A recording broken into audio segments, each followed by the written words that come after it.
you haven't just got to manage the dressing room, you've got to manage up the ballroom, and you've got to manage sideways the fans. And I'll be honest with people, like, I'll tell chairmen and stuff like that the way I want to play and how I want to play. If they want something different, I'm not just going to change my mind just to try and get in a job, you know what I mean? Went on so many trials, kept getting told by, I could name 10, 15 clubs, you're good enough, but you're just not big enough. We don't think you'll be able to handle it. I want to know who made that decision on you, and have you spoke to them since? Are they still in the game? Yeah, it'll come back round, yeah. Now wake up! It's time to look at the enemy. Look in the mirror if he is no friend to me. It's not working out, maybe it's the chemistry. It's time to break up so I can make a better me. Call the Dragon, you seen him? Yeah, I know, yeah. What a guy. I did a charity football match with him not long back. It's mental, innit? Yeah. Like Angry Ginger just won the jungle and that, like, just from YouTubing and stuff, streaming. It's mental. Yeah, but he was playing in the Baller League the other day. Yeah, he was, yeah. He was doing really well. But yeah, Sam Clucas, thanks for coming on. No problem. Good to see you. Thanks for having me. Just said when you turned up the last time I seen you was Hereford, yeah? A long time ago, yeah. And I've gone, and you've gone the other way. But how you been? You've been training today? Yeah, I've been training this morning. Bit wet. Training pitches are cutting up a bit because all that snow we had, especially around these areas. So, but yeah, it's been good. What does a typical training session look like to you these days? Getting normally, well, we have to be in for 10 here, so it differs at different clubs I've been at. Normally I get in for about 9:30, especially on today's like today because I've travelled from Lincoln. Yeah. So it takes me like 3 hours in the morning, yeah, so it's an early morning. So getting early, bit of breakfast, normally a bit of prehab, out training for an hour and a half, in lunch, get yourself off. Yeah. Well, basically that's it. Normal day, really. You're not living up in Lincoln, are you? Yeah, I'm living in Lincoln now. Yeah, I moved back last year, November time, when I knew I was going to sign for Lincoln in January. Yeah. So I'm originally from Lincoln, so it was perfect for me. And my daughter was literally leaving school and starting proper school, so leaving nursery. So we decided to go back to Lincoln. It was either stay where we was over in Nantwich way, or come back to Lincoln where our family and friends were, so went back to Lincoln. Yeah. Have you been that way since you was at Stoke? Yeah, I've been over there, for 5 years. It was been over that way, but it was nice to go back home, especially because my little one was born during COVID, so it was a difficult time first couple of years. She didn't really get to see much from family and stuff, so this is probably the first Christmas we've had where she's been back in Lincoln, where we've not had to separate the days, and they've drove up on Boxing Day or New Year's Day and seen her and stuff like that, so it's been really good. That's partly why you went back to Lincoln as well? Yeah, she was getting to that, like I say, she was getting to that age where we was starting school, so it's, you know what football's like, you've been at yourself, you end up moving around everywhere. Yeah. Sort of, when you have children and a family, your life changes, you can't be a nomad anymore and moving around. It's all right for the first few years because she don't really know what's going on, but when she starts to get to the age now, we want it to be a bit more settled, where she can get into a school, make friends. She's already got friends at the school that she knew through friends back home anyway, so it was a perfect time, especially with me, like I say, going back to Lincoln, just worked out perfect at the time. Yeah. You have had a right nomad's career though, haven't you, up until today? I was going to say, the first time I came across you, I was at Lincoln City, and it was probably one of the best moves I had financially in my career. And I remember one training session, I said, we've got this lad from the Hoddle Academy coming back. He was here previously, but he's got bags of talent, bags of skill, attributes. He's got it all. And you come into the squad, and like I say, you was on fire then. But I don't think you featured much then, did you? No, was that Chris Sutton? Was that when Steve Tilson? Chris Sutton was there when you was in League Two. Yeah. They got relegated. Yeah. That's when I signed from Tamworth. And then I think you just come back from the academy. Yeah. Hoddle Academy. So was you in Spain for... Yeah, I couldn't have signed at that time though, because I think you played in the FA Trophy in the League Two, or the League Cup. Yeah. So you must have played a game, went to the Hoddle thing, and then came back. No. What happened? Where did it go from? I've had that many clubs, it's hard to remember. I think you played for Chris Sutton, didn't you? I played for Chris Sutton. I was there before that, yeah. Years ago. Then I went, I did go, you're right, actually, because that was when Richard Butcher and stuff was there. Yeah. Left Lincoln, I played one game in the FA Trophy, that was it. That was the only chance I got. See, I know my stuff. Yeah, you're right. You know more than me. So, then I left, went to Hoddle Academy, and then ended up coming back, yeah. Tell me about the Hoddle Academy. What was that like? Yeah, unbelievable. Just based in Spain. Based in Spain, south of Spain, just outside a place called Cadiz. Little city called Jerez.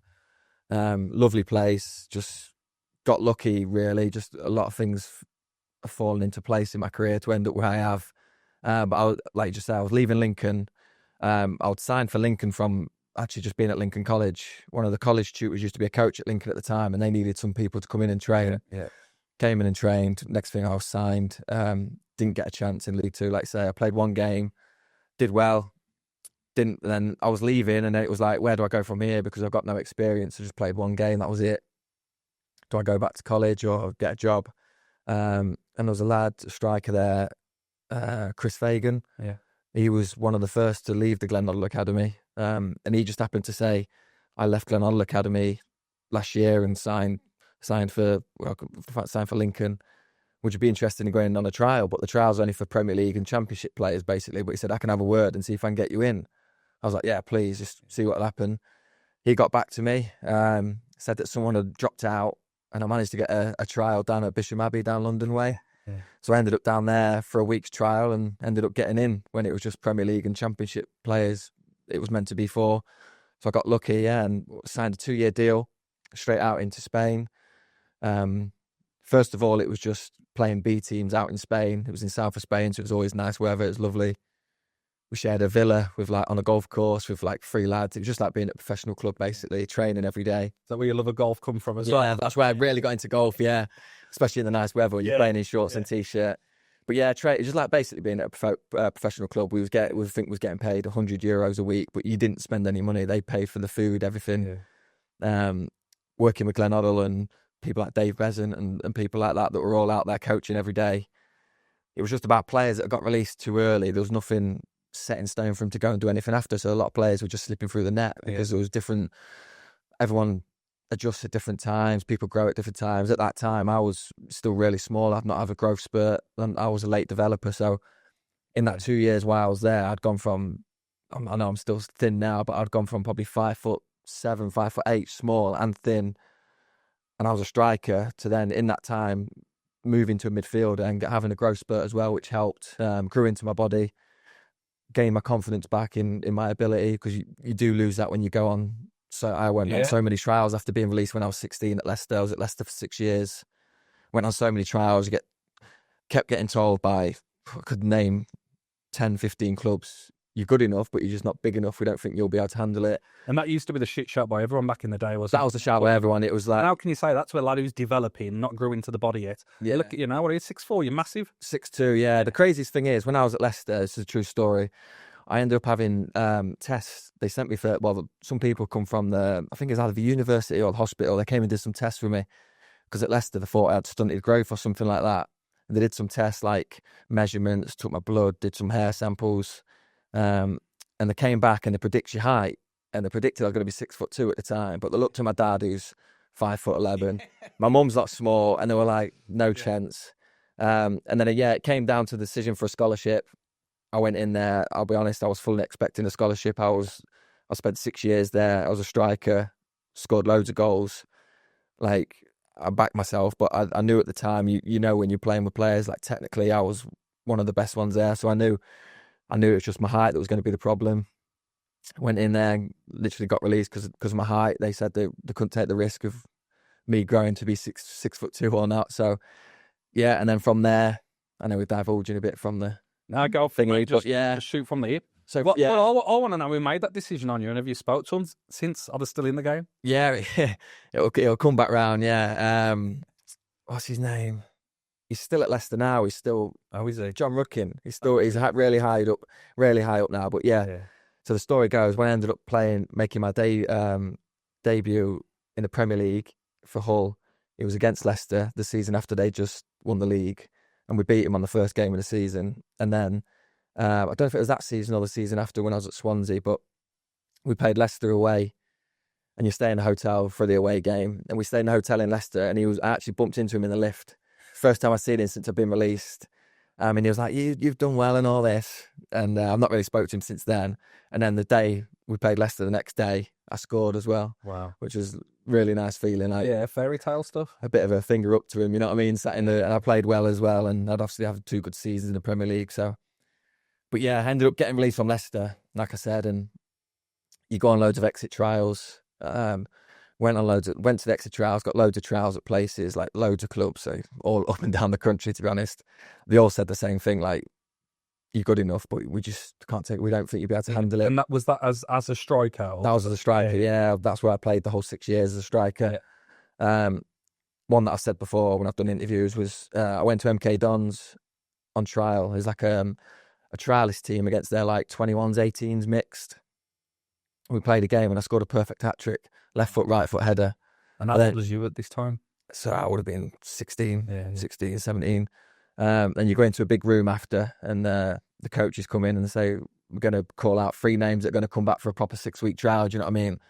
And I'm sat there thinking of, what more can I do here? I've got to be called back. And I played up front with a big lad that played, didn't score.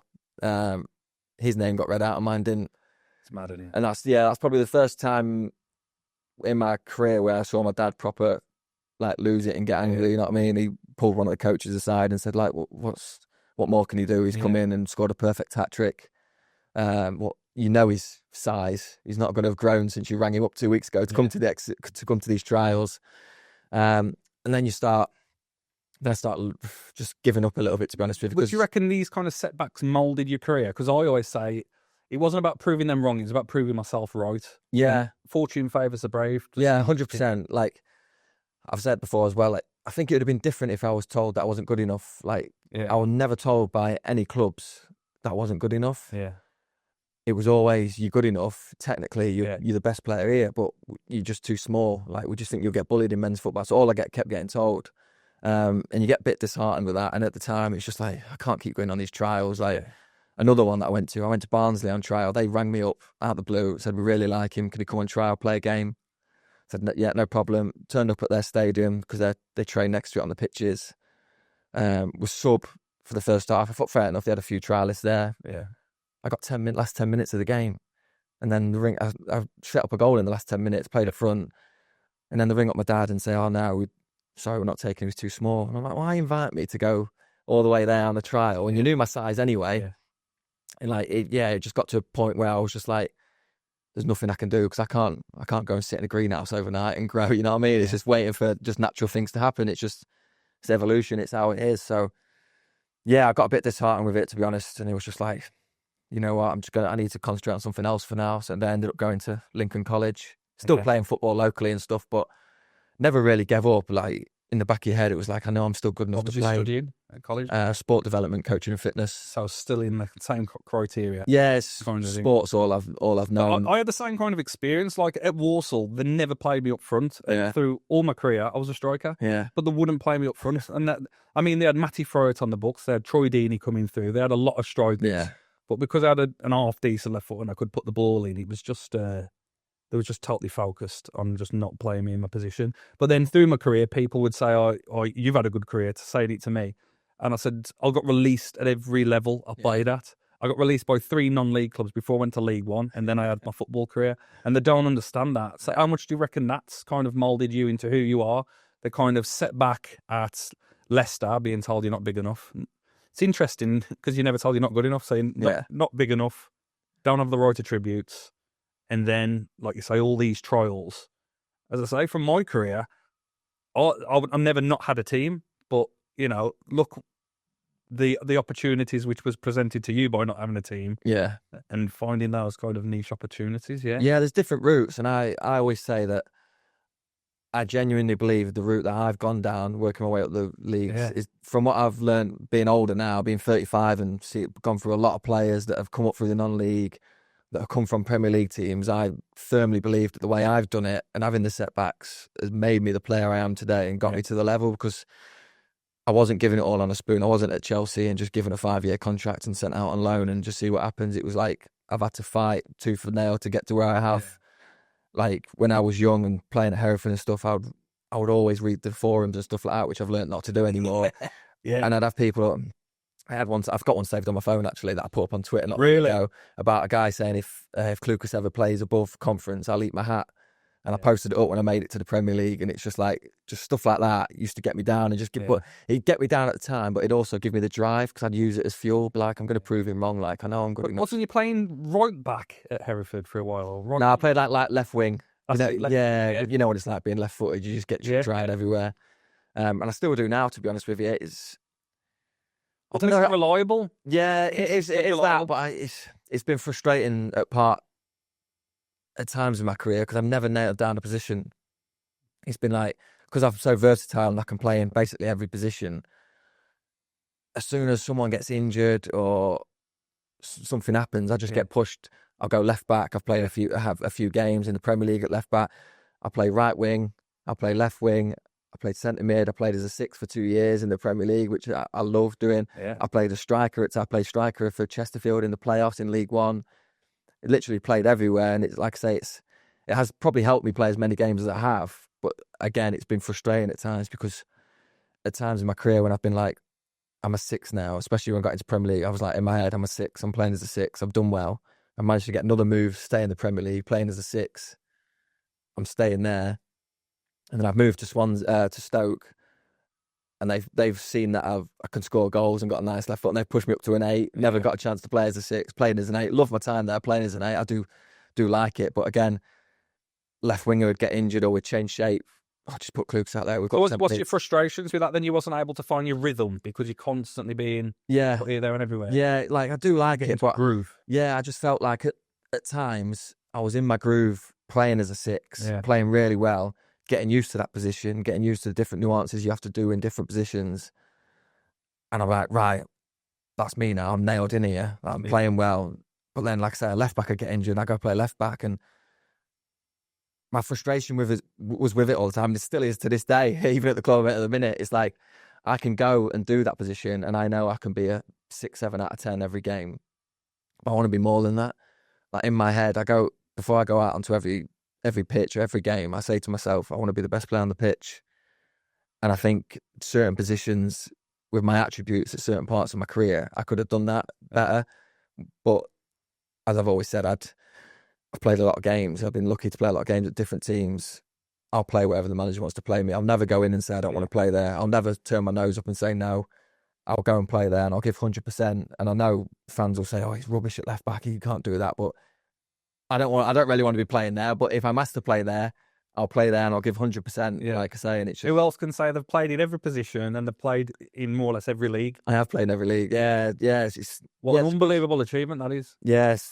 Yeah. When I got to the Premier League, it was the stat that I'm the only player to have played in all 4 leagues in consecutive years. Obviously, there's a lot of players that have played in the conference to the Premier League, but I'm the only one that's done it for 4 leagues in 4 years. So I got moved or got promoted. Like, never stayed in a season in a league more than once, and I scored in every league. I was going to say, that's an amazing achievement, isn't it? Which is a good achievement when you think back. Yeah, at the time, it's just like, I just want to play football. You know what I mean? I'm not bothered about all that stuff, but yeah, it's a really good achievement, especially from where I've come from. Being at college, I used to work at Debenhams at the weekend in the cafe. You know what I mean? And when you look back, you think, especially when I'm like 17, 18, and I love football, so I watch all the games. Yeah. And you're seeing lads in the Premier League make the debut at 16. You're like, I'm working at Debenhams at 18. I'm not going to get back into football. There's no chance. You know what I mean? But then to be back, even playing in professionally, never mind working way up the leagues and managing to play in the Premier League, it's an unbelievable journey. Did you ever think it was going to happen? Did you ever think the kid who got released from Leicester and couldn't get a move in a trial, did you ever think that kid was going to make it to the Premier League? No, not the Premier League, because like I say, when you get past a certain age, it's almost like, I've seen all these players making a debut at 16, 17. And I remember having a conversation with a couple of my mates, actually, and they said, you'll get back into football, won't you? What level do you think you'll get at? And I always said, I think I could probably get to League One, but I've just no experience. So it's just getting the foot in the door and just you need that bit of luck to get back in somewhere, because I've said before as well, I've played with so many players that are technically better than players I played with in the Premier League, in the conference, but they're just not had that bit of luck, not done it at the right time, had injuries, not been right mentally to get there. But they are good enough. It's just about I've been lucky. So many things have just fallen into place at the right time for me. Do you reckon it's application as well? What you just touched on, obviously playing with you and being a student of the game myself, like, you was always technically gifted, but you was also tenacious. You also wanted to win every tackle, win every header, and fight for everything. And that's what I tell players now, because I'm a non-league manager, and I say it's your application, how you apply yourself, your tenacity. And people don't get it. I don't know if it's a changing culture now, But I always say, you look at the players like Zidane or Rooney or Gerrard, they was always the most bossy, aggressive. And I think that's the difference. If you have that as well as being the hardest worker in the room, as well as being technically gifted, I think that's what's put you on a rocket. Yeah, Again, it's undeniable. Yeah, and again, that just comes from my upbringing. Thanks to my parents for that. Like, I'm never given anything on a silver spoon. How hard I had to work to get back into football. I wasn't just going to give it up. I knew that every day in training, we might have someone on loan from an Arsenal or a Chelsea at a club that I've been at, and I'm like, I'm competing with him, so I've got to do something where I'm going to play at the weekend because first chance a manager gets, he's going to drop me rather than him because I've just come from college or non-league, so it's just easy to drop me. So that work ethic's always been there, and like I just touched on there, to be honest with you, I just love football. Like, I love training. I love playing football. I spent the time where I was a free agent after leaving Stoke and stuff, and for probably 3 weeks I enjoyed it. Yeah. After that, I'll be honest with you, I'm pulling my hair out. Like, I'm so scared of retirement at the end because I don't know what's going to fill that void at the minute. Do you know what I mean? Like, I've done my coaching badges, but I love football that much. Like, the match day, you know, it's like being the match day buzz. And when I signed for Rotherham late in September, and when the season starts and you sat at home or you're seeing things on social media of lads away on pre-season tours and stuff, honestly, it absolutely killed me. I know some players that get near the end are just like, doesn't bother me. I know I was ready. Yeah. I could just tell I'm not ready. Like, just the first game of the season kicks off and I'm sat at home watching. I'm like, I can't even watch these games because I need to be back. We've got a young family now as well, haven't you? So maybe that'll, you'll be taking your little one to dance classes or something. Oh yeah, I've got all that taekwondo, and all that. So taekwondo, it's just taekwondo, But it's been an unbelievable journey, and like I say, it's still going on. And I've always said that I'll keep playing until I can't play anymore. Yeah, well, I think now more, especially how you look after yourself as well. I can see you going into your 40s. I hope so. Yeah. Touch wood, I've not had any injuries for the last 2 years. I played every game so far this season for Shrewsbury. I had a spell when I turned 30. Well, I never pulled a muscle before I was 30, so I managed to play so many games. Fucking hell, that's unbelievable. That's the best stat you've told me. That I know, all I had was a meniscus repair in my knee, but I never pulled a muscle. And unbelievable genetics. Yeah, and then I've turned 30, and then you start getting a couple of niggles, and then near my end at Stoke, just started getting a couple of niggles. I had a back operation. Which sounds bad, but you're out for 3 months. It's a lot of players have had it now. Yeah. What was that? Microdiscectomy. I basically had sciatica in my right leg. Yeah. Just couldn't bend down, couldn't get up. Yeah. Just had no power down my right hand side. Basically come from that. I had 3 months out with that, come back, and then your body adapts because you've not been doing anything for 3 months. I was literally bed bound. I couldn't do anything for 6 weeks. I had to stay in bed. So then you just get a little tear in your quad here and there. Like, nothing. I've never done anything bad, like other than the back, like muscle wise. So I've been really fortunate in that. So like I say, especially when you get older, I probably didn't look after myself as much as I could have when I was younger. But now started changing. You've been tough on yourself.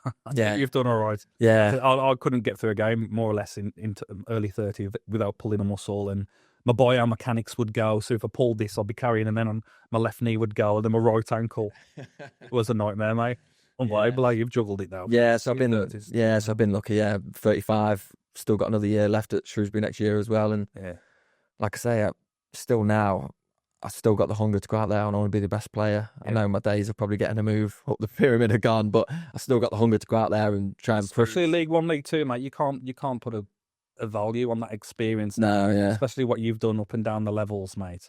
Because the dressing rooms are younger now, aren't they? Oh yeah, so the game's changed. We was having this conversation because I went to the PFA thing in the summer, doing the summer camp for free agents, which is really good. Speaking to a few older lads like Dwight Gale that I played with and stuff like that were there, and we were saying the game's changed. It used to be when you was like 29, 30, loads of clubs would be interested in you when you're a free agent, and there's certain clubs you'd be able to go to and get weighed in, and everyone wanted experience in the squad. And when I left Stoke, I was 30 after spending 5 years there. I was like, I'll be able to get another team easy. Like, just come back on the back of playing 5 years in the Championship, 2 years in the Premier League before that. My agent was speaking to clubs and just saying, it's too old. We're changing now. We don't want to sign anyone over 28. Yeah. Like, just so many teams saying that, even though I was still fit and stuff like that. It was just crazy how many knockbacks you get. And then, managed to sign for Rotherham. But it was just, I thought, I'd be able to get a team easy, you know what I mean, with my experience and stuff, but it just doesn't work out like that. And I tell that now to a lot of the lads, younger lads especially. It's like, it's hard when you leave the game. There's so many good players out there with CVs that are better than yours. Don't think you're going to be able to walk into another team. Like when you've got the opportunity, you've got a contract. Don't take it for granted. You need to work hard. Grass isn't always greener. No, exactly that. People trying to force out moves and stuff like that, or say, "Oh, I'll leave in the summer anyway. I'm not having it here." I'm like, be careful, because I've seen so many players be in that situation, and once you lose your earnings for a few months, everything starts catching up. Yeah. No, but that's what I was going to say, man. You've been able to pivot. I think that's a good way to look at it as well. Adapt and pivot throughout your career, and not take anything personal. Is that right to say? Would you say? Yeah, like because I took stuff personally, man. No, I did 100%. I did as well. Like I said, I've done me out a few times. Yeah, when I was a lot younger, like I said, at the Hereford days, I used to play a game and I'd be looking at my ratings, looking at the forums and stuff like that, and that killed me. But as you get older and you spend more time in football, I don't know, you almost get like an alter ego, don't you? And it certainly dulled my emotions down on and off the pitch. To be honest with you, it's like you've got to be emotionless to get to the top, because the scrutiny you get put under, especially now with social media. I've had to change so much stuff in my life, like with interactions on social media and not being able to see stuff that gets not biting, biting, but not even just seeing my name mentioned in stuff, like just turn the mentions off and stuff, like making it private, stuff like I've had to change so much of that, because it's so hard I'm just a normal person. I see myself as a normal person. Like I was working at Debenhams. I just had a normal life growing up. I still am normal. I don't want to be seeing like people slating me, saying I was like, I played the pantomime villain. I did. That's how I perceived it, because I said I was a fan of my wrestling, so I'd always do the feint, take the dive, because I always thought the dark arts was a massive part of the game, which is going more and more out of it. So winning a penalty or winning that last header in the last minute and taunting the fans, that was a big part for me. I loved the pantomime stuff. Yeah, I've had some of that with Swansea. I don't know if you've seen a couple of celebrations I've had there, but just like stuff like that. Like I love the banter and stuff. I don't mind the fans singing, because every time I went to Swansea after that, I think I scored against them, or they came and played against Stoke. I scored all the time, and I always said, like, if they hadn't been taunting me the first time I played against them, I would never have celebrated. I've always got respect for my previous clubs, but they were hammering before I even come out the tunnel and stuff, like before the games, and it's just like I loved the banter, but then I'd score and give them a bit back in the celebration. Yeah. And some of the like tweets I could show you, some of the messages I've got off the fans, like, are just too far beyond football. Like it's not acceptable. Do you know what I mean? It's like they're normal people, and I have actually had a conversation with a couple of people, Swansea fans, where a couple of them were that bad, saying, "I wish your family get cancer and all this and die." Like I found a guy on Facebook, and his kid was actually at Swansea Academy, and he was like 14, and I've messaged him saying, "Mate, do you think that's acceptable to send me that with all like what's going on with mental health and suicides and that now? Your kid's in football. What if I can watch your kid and I tweet him saying stuff like that? How would you feel about that? Like, it's a game of football at the end of the day. You know what I mean? I get the passion and stuff." And he messaged me back saying, "Oh, sorry, mate. I actually thought you was really good at Swansea. It was the emotions. I've had a few drinks at the night game and stuff like that." And I was like, it's still unacceptable though, and it's still at that. And you can't believe. Like I said, I don't mind the banter. People calling me crap and that. You've had that all my career. Like my dad will tell me I'm crap at the weekend if I don't play well. You know what I mean? I don't mind that all. But there's a line to everything. Like, we are human beings, and it does affect people away from the game. We've all seen that over the last few years. So it's just trying to say the worst stuff to get a reaction. Of course I do. Yeah. The fact that they've got a reaction from you is all they wanted. Yeah, that's what. Yeah, they want me to tweet them back and give them a bit of crap, and then I get told off for that from the FA and stuff. So it's like, say, you end up becoming like emotionless to it. Like you have to put yourself in a different like mindset. That's what I say. It's pantomime now. Yeah, it's pantomime. Yeah, it's a bit robotic. What I struggled with was say playing in front of 30,000 fans, and everyone's calling me a donkey. Swansea away, it happened to me for Port Vale. They was all going eat or, and it was like a wave of energy. And then you get older, I get fatter, I drop down the levels. Then I'm playing against Rush all the way into my 30s. There's 6 people standing there saying I'm fat and I'm shit, and that hurt me more than 30,000. Do you know what I mean? Yeah. It's such a weird concept, because I was like, lads, I'm standing here, you're right there. Like, what are you doing? Yeah, there's no segregation from it, is there? It's not like right up in the stands. Because, like I said, when it was that energy, the ground, it didn't feel real to me. It's like pinch me all the time. And then when you drop down, it was like, okay, this is real. Yeah, I loved it, to be honest with you. When when teams give me crap and sing songs about me, that gives me Gives you an extra 10%, doesn't it? 100%. Like I always think it's the worst thing you could have done that, because it's just giving me an extra bit now. Because I'm thinking, as soon as I get this ball, I need to make something happen, because I can't wait to celebrate in front of you lot for giving me this. 100%. Same as when like a player like pinches you or steps on your foot or tries to give you some. Yeah. You're, all right, then I'll have a battle with you, lad. So I've had some difficult times, but I won't change anything. What do you reckon that transition's been like to you from lower down to the Prem? Did you ever feel out of place? Did you ever feel like you shouldn't belong there? Did you ever go onto the pitch and think, shit, what am I doing here? I'm so out of place. No. Because you didn't look like, I'm not saying you look like that, but I'm saying to have the path that you had, how do you constantly change that mentality? Okay, I'll flick it up a switch. Yeah, again, I've touched on this before in interviews and a couple of podcasts I've done a few years ago. It's like, I'm so happy the way I did it, where I've not jumped from playing in League Two, doing well, straight to a Premier League team. I think I would have been out of my depth, and it would have been too much, if I'm honest with you, to do that jump and go into that. The way I did it was playing a year in the Conference, playing a year in League Two, playing a year in League One, playing in the Championship. And I've said as well, this is not me being big-headed or anything like that, but I've said the higher I went up the leagues, the easier I found it. And I still stick by this to this day. Yeah. I don't know whether that's playing with better players, but it just always felt like the higher I got up, it just suited my attributes more. Like the way I was on, like, just being technical. You know what it's like in the lower leagues. I'm not saying it's not technical, some brilliant technical players, but it is more just get after the ball, turn them and stuff. The higher you go up, it is more tactical, where teams sit off, you get more time on the ball.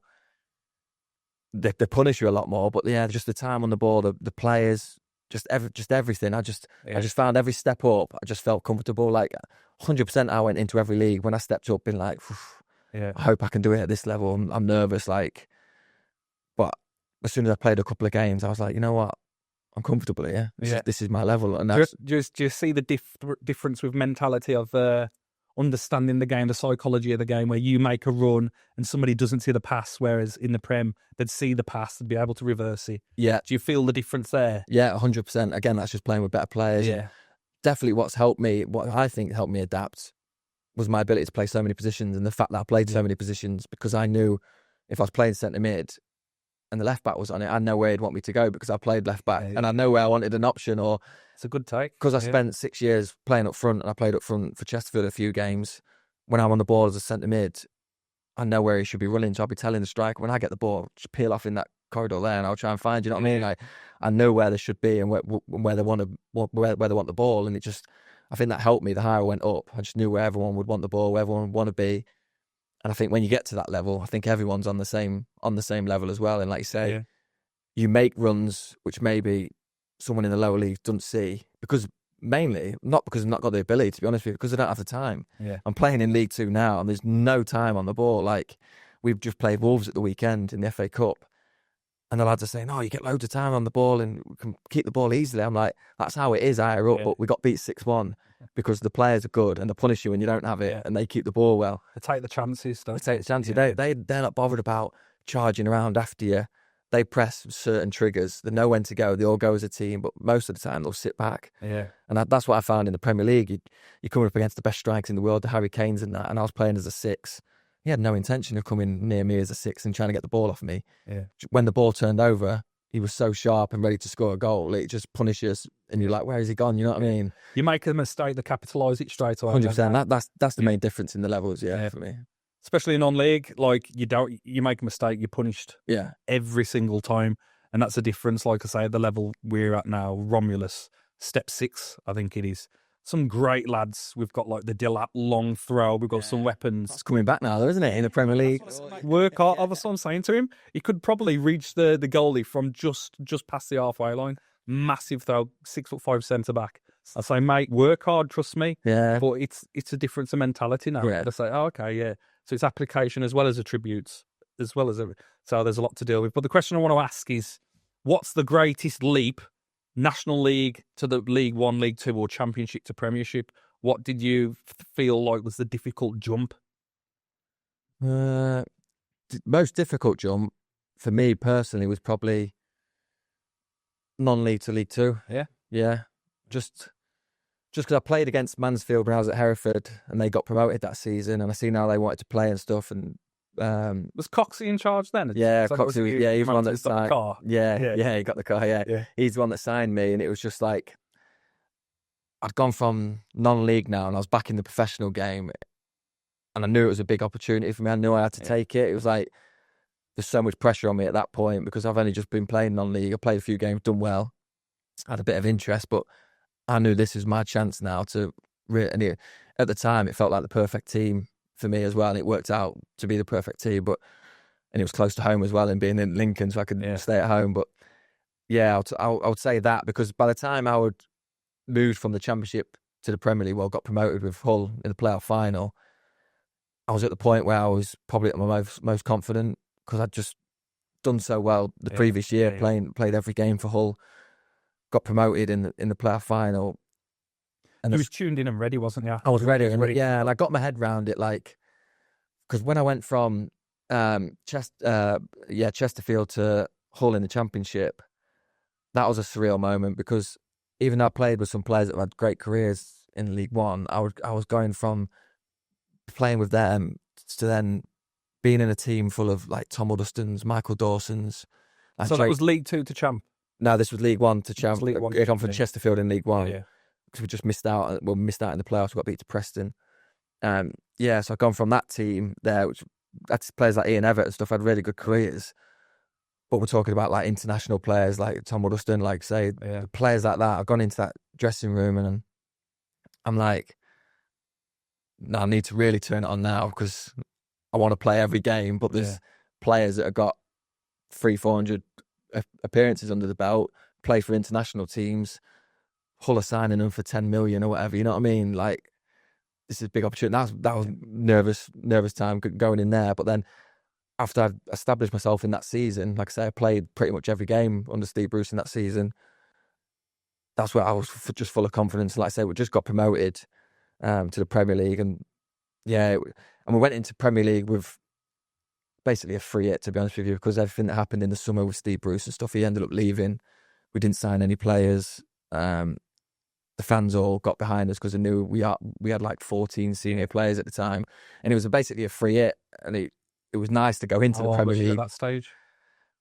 What had I been then? 25, really? 26, yeah.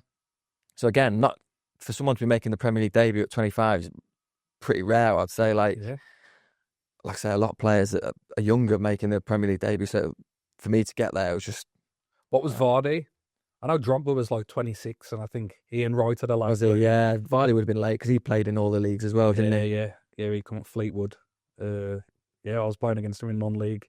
One of his last games against Telford, and he scored an hat-trick in like 3 minutes. Yeah. Then Leicester take. But like you mentioned, like you touched on earlier, though, that hunger and that attitude, that's Jamie Vardy as well, isn't it? Just flying into tackles, just like bited, spitted, chewed. Everything, like the player he was when he was playing for Stocksbridge Park Seals, to me, looks exactly like the player he was playing for Leicester. It's just about getting the look and get the time in and just having a chance at the top, just having that hunger. Like say, would he be that player if he hadn't played in the lower leagues and worked hard to get there? Probably not, and he ended up being a Premier League winner, so it's a great story. And Golden Boot. England player. Yeah. You done England C as well, didn't you?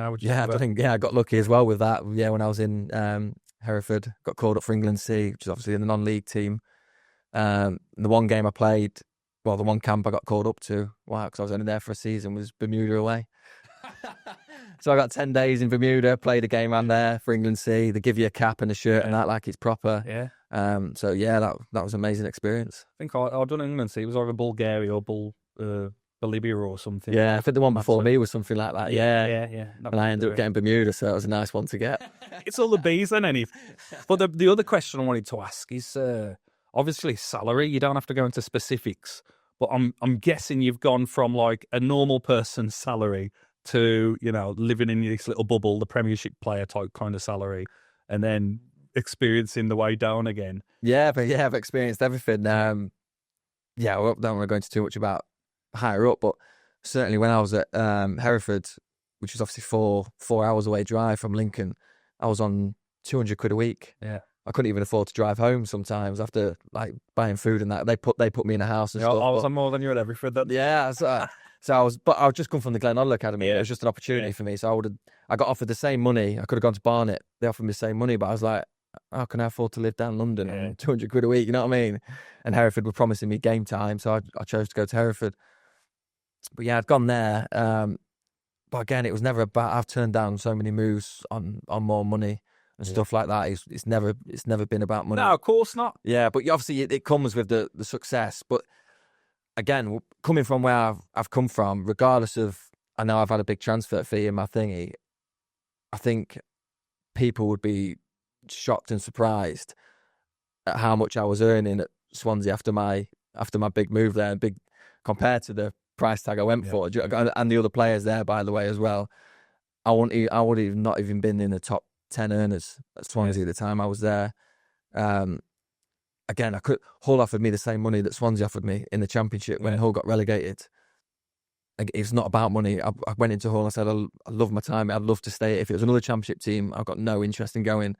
But for me, from where I've come from, to have another year in the Premier League was just something that I couldn't turn down. Yeah. You know what I mean? It was just like, and they got a good deal out of it. They got a good transfer fee from, I think they paid £1 million for me from Chesterfield and ended up getting like 14 back or something like that. Did Chesterfield have like a sell-on clause as well?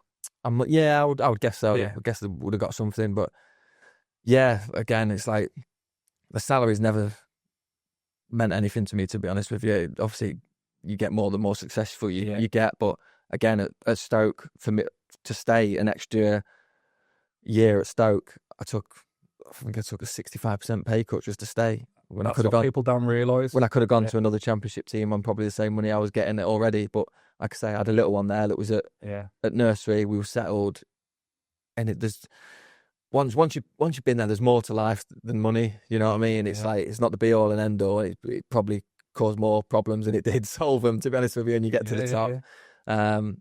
But yeah, it comes with football, but it's never been about that. And I'm not a player that spent 8 years in the Premier League, so it's not like you earn that money like a lot of players spend a lot of time in the Premier League, and you still have to be clever with your money. You still have to do, it's like. It says I got into my 30s when I had to join the real world and join the corporate world and get a real job, and then it's like adapting and learning that you get these incremental pays every year, you know, with inflation and everything. And I was the same. It was never about the money. Getting paid to kick a bag of air around was always a joke to me. I couldn't believe that. But yeah, you'd go somewhere, and like now you'd check your wage slip to see what's going in. Whereas before you'd get your bonuses and you get your, point bonus if you get that, or you play 10 games, you get a bonus, 10 goals, get a bonus. It wasn't real for me from 20 till 30, that age gap. Such a strange concept. Yeah, it is. Yeah, like I say, it doesn't feel real. It never felt real for me. Like I say, I've gone from earning £200 a week at Hereford. Probably, I think I was getting probably 700 or 800 a month from Debenhams, working at Debenhams when I was there. And then, like I say, you go to earning that, and it just doesn't seem real. It just, and you do think it's going to last forever, don't you? And it doesn't. Like I say, when you have time as a free agent, you realise that you've still got bills to pay and stuff, and you're like, life keeps on going on. Yeah, life doesn't stop for nobody. It doesn't matter what name you've got or what CV you've got. You need to keep cracking on. Like I say, you need to look after yourself. Yeah. Do you ever stay in touch with anyone from the Hereford days? Because he's bitten of the Barnsley keep.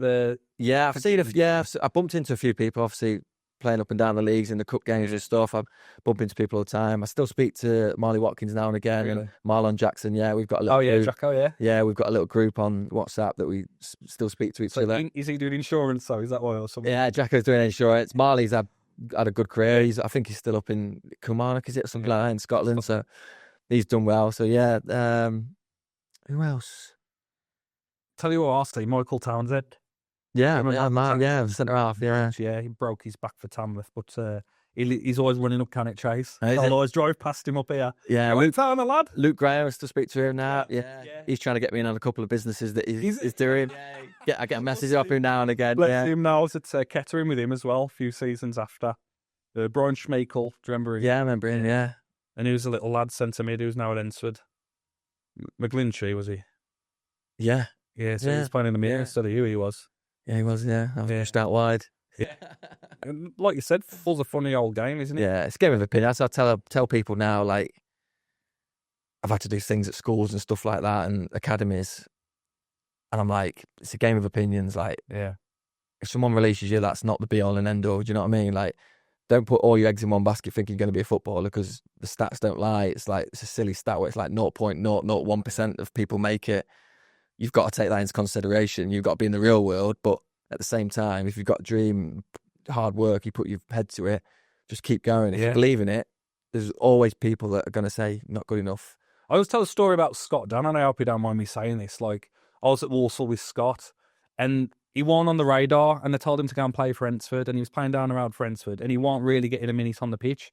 And then the Walsall manager got the sack, and I think Richard Money recalled all the players, went back to Walsall, threw him in.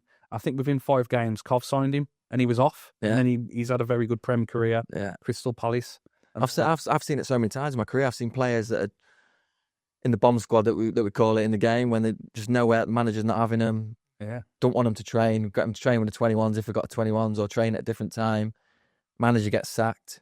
New manager comes in, fresh start, playing every week, gets moved. And you're like, he was probably 6 months away if the manager kept his job from being out of contract. It's a funny game, isn't it? Yeah, and now he's flying, he's got to move. It's just, it's literally a game of opinions. So any players come to you already who's been in a squad or out the squad who's went on to do better? There's a lot of players, to be honest with you. Harry Maguire, when he first came to Hull, Steve Bruce used to love his experience. So it'd be Curtis Davis, Michael Dawson that played centre-half. That was the 2 centre-half pairings.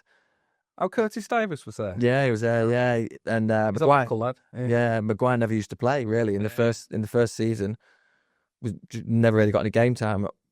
I signed at the same time as him and Andy Robertson. Obviously, they both got on to do unbelievable careers. But again, yeah, he was not really playing. And then change of manager, Mike Phelan got the job when Steve Bruce left the next season, and Maguire played every game, and then he's gone on to do unbelievable things. So that's... Yeah. I've always said as well, like, I've had some bad experiences with managers. I don't think I've had many good managers, whether it's man managers or the technical side of the game. And then look at you with working with Brucey and looking with Glenn Hoddle and stuff. How integral do you think that was part to your career and those early phases, especially when you were learning the game and meeting those kind of, role models, essentially? Yeah, Glenn Hoddle's obviously a massive name in football. He's England manager and the career he's had and playing and stuff.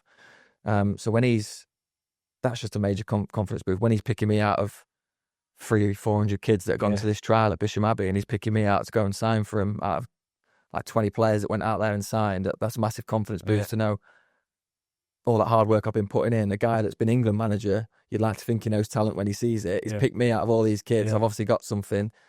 And like I say, he was just perfect for me at the time, because I probably lost a bit of confidence, just not growing, and people just saying he's too small and stuff, and getting knocked back to then go and get picked by him and all them coaches there who have worked with the best players in the world and worked at the top level. You're like, well, I've obviously got something. I need to believe in myself again and get going. And again, Steve Bruce, man management, I always say it was probably is the best that I've worked with in my career. Just even, it's very rare that you have a manager where even the lads that don't play really like him. You know what I mean? You speak to a lad and they'd be like, nah, he's a rubbish manager, I don't like him, just because they're not playing, because they don't pick him. But he was just like so honest and open and so good with all the lads that everyone just liked him there. Mate, that's it. It's just honesty. Yeah. I say things when I've spoke to manager, I said all I wanted was honesty. Just be honest with me. And I never really got it. No, and we say that now. Like I say, we had that conversation when I was with the PFA lads, because I'd just finished my A licence at the time. Yeah. And I said the main thing, because I want to be a coach and a manager. You do? Yeah. I really you want to be on the grass? Yeah, I want to be out there. Yeah.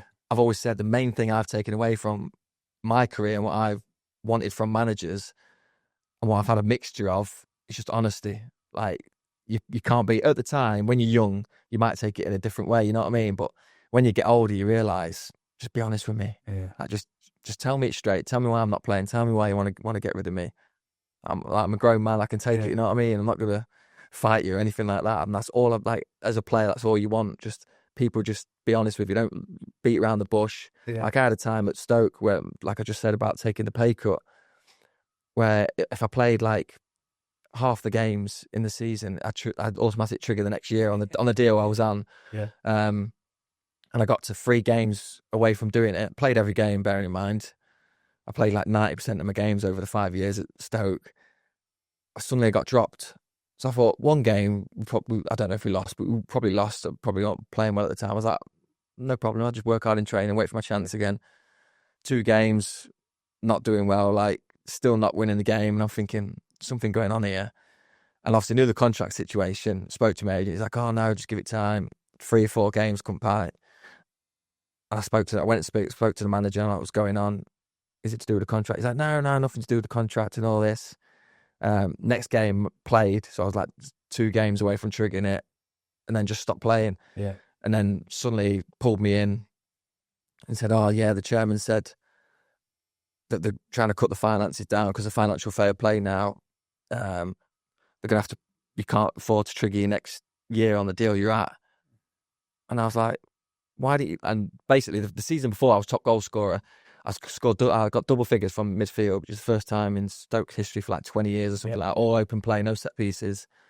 They knew I loved it there. My family was settled. I said to them, why don't you just come to me in the summer and say, this is because you'd have known about my contract situation, you'd known about the financial fair play. Come and say to me in the summer, this is probably what's going to happen. The manager loved me at the time. I was wearing the armband and stuff. Why don't you come to me in the summer and say, listen, we can't trigger. I'm not going to let you play 20 games or whatever it was because I can't trigger the option, but we'll give you an extra year or 2 years on this dough. I would have 100% taken it. Like I said, it's never been about money for me. I wasn't bothered about that. I said, if we ended up falling out, me and the manager, because of that. Like, we got on now, but at the time we was just butting heads because I was like, well, you've not been honest with me. Like, you've stopped me from playing 4 or 5 games now because of my contract situation, which you lied to me about, saying it was nothing to do with it. Suddenly you've come to me and said, oh, it is to do with your contract situation. So, and I had like 3 months left of the season. So I'm like, what? So if I don't take the pay cut or sign the deal, I'm not going to play again this season. He's like, basically, yeah. But he was like, I want you to play. I want you to stay. So it's up to you. I was like, well, I'm obviously going to take it. It's never been about the money, but you could have gone about it in a such better way. You lose respect for him from that point or not? Yeah, I did, a little bit. Because like I say, when he first come in, he loved me. I'd done really well for him. He gave me the captain's armband. Like I say, just come off a really good season. I wasn't fussed about taking a pay cut. I just wanted someone. I would have stayed there. Like I say, if he'd come after me 2 years, an extra year onto what I already had, I would 100% have taken it. And they knew my situation with the family and stuff as well, and how much I liked it there. But they, you know what footballers like, they probably just thought that I would get injured and miss a few games and not trigger it. Yeah, well, it's a business, isn't it, as well, run by corporations, run by people in the boardroom and stuff, and they don't understand that. And common sense isn't always that common, and honesty, it's few and far between in the game. I think it's a lot better now than when it was. It used to be ruthless, but I've had managers who were struggling with addiction, be it all sorts of stuff. And it was more about them than about the players and what they could take from the game. Yeah, like I say, you learn that when you get older about it, all being the business and stuff. And I've had conversations with my friends and just random people in pubs and when you're on nights out and stuff about loyalty. When people say he's got no loyalty, I'm like, I've seen so much disloyalty from football clubs towards players when they've got injured, just chucking them out on the streets, not looking after them. There's no loyalty both ways nowadays. Like, it doesn't work like that. It's a business. As soon as you're not a commodity and you can't make them any money anymore, that's it. But it's brutal, isn't it? Like, it's not easy playing Tuesdays, Saturdays, training full time on the body, the commitments, the sacrifices you have to make, the family events, the holidays.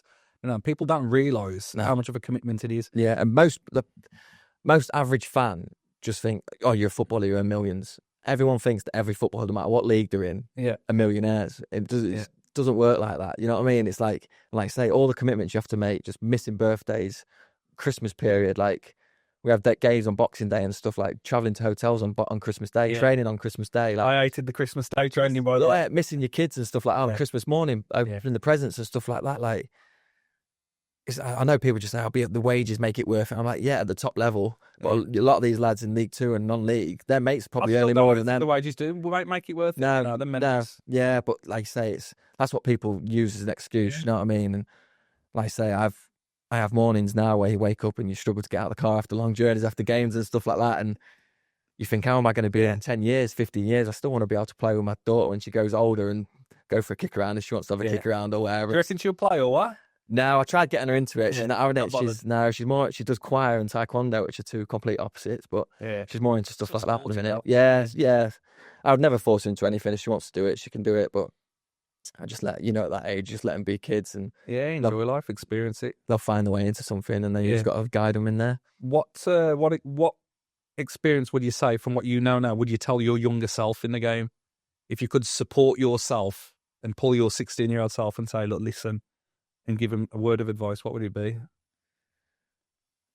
Just to never give up. I never did, but those times where you question everything. Like I say, those times when I was 18, 19, couldn't afford to drive home, like I mentioned to you. Yeah. And friends are working full time in businesses and stuff, and are like working on the roads, and builders and that are earning like $1,000 a week, you know what I mean? And I'm sat there thinking, everyone looks up to me because I'm a footballer, thinks I'm earning loads, and I'm on £200 a week here. I've got no idea. No, you're earning 5 times as much as me and getting weekends off and stuff like that. Like, I suppose it's a gamble, though, isn't it? It's like buying the lottery ticket. Yeah. What could be? Yeah. Like, you're playing at that level, and what could happen? And thankfully, you won the lottery ticket. You did it by hard work and endeavour and commitment. But a lot of people fall at the wayside doing that because they do see the money side of it, and they're like, I'm not doing that for £200. I can go and work. And some players that could have had a good careers just drop out. But again, like, that just proves that for me, it was never about the money. It was just about being a professional footballer.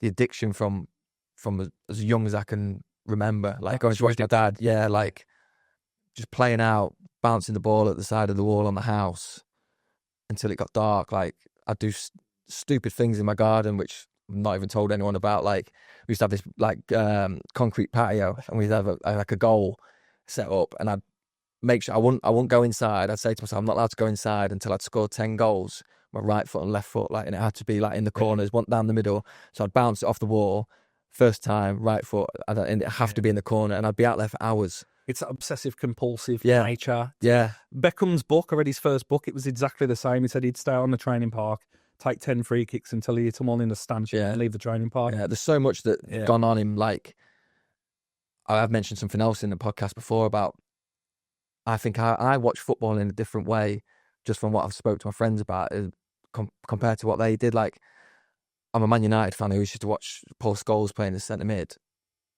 And I'd always watch, like, what part of the foot he'd kick the ball. It was always weird. Like, I remember just sitting there watching telly, and I'd never look where the ball went. I'd, like, look where his arms would be, like, when he kicked the ball, like, technique-wise, and what part of the foot he'd hit it with, and why he'd hit it at that part on that pass. And, like I say, where he'd put his arms for balance and stuff like that, and how he'd check his shoulder. Like, this was at a young age. Like, a lot of people just go, oh, you just hit a 60-yard dive, what a ball that is. And they never know how it's done. But for me, it was just, I used to look at the game different. And then the next day, when I was out in the garden, that's all I would do. Just work on that, like, just do that. There's always, like, a new art form to football, a new way to kick it. Do you remember when the knuckleball first come in? Yeah. And I never saw that before. Was it Ronaldo who was frigging? Ronaldo, yeah. How is he doing a knuckleball? What is that? I still can't do it now. Again, stuff like that. I watch players that do it, and I try and do it on the training pitch, and I can't.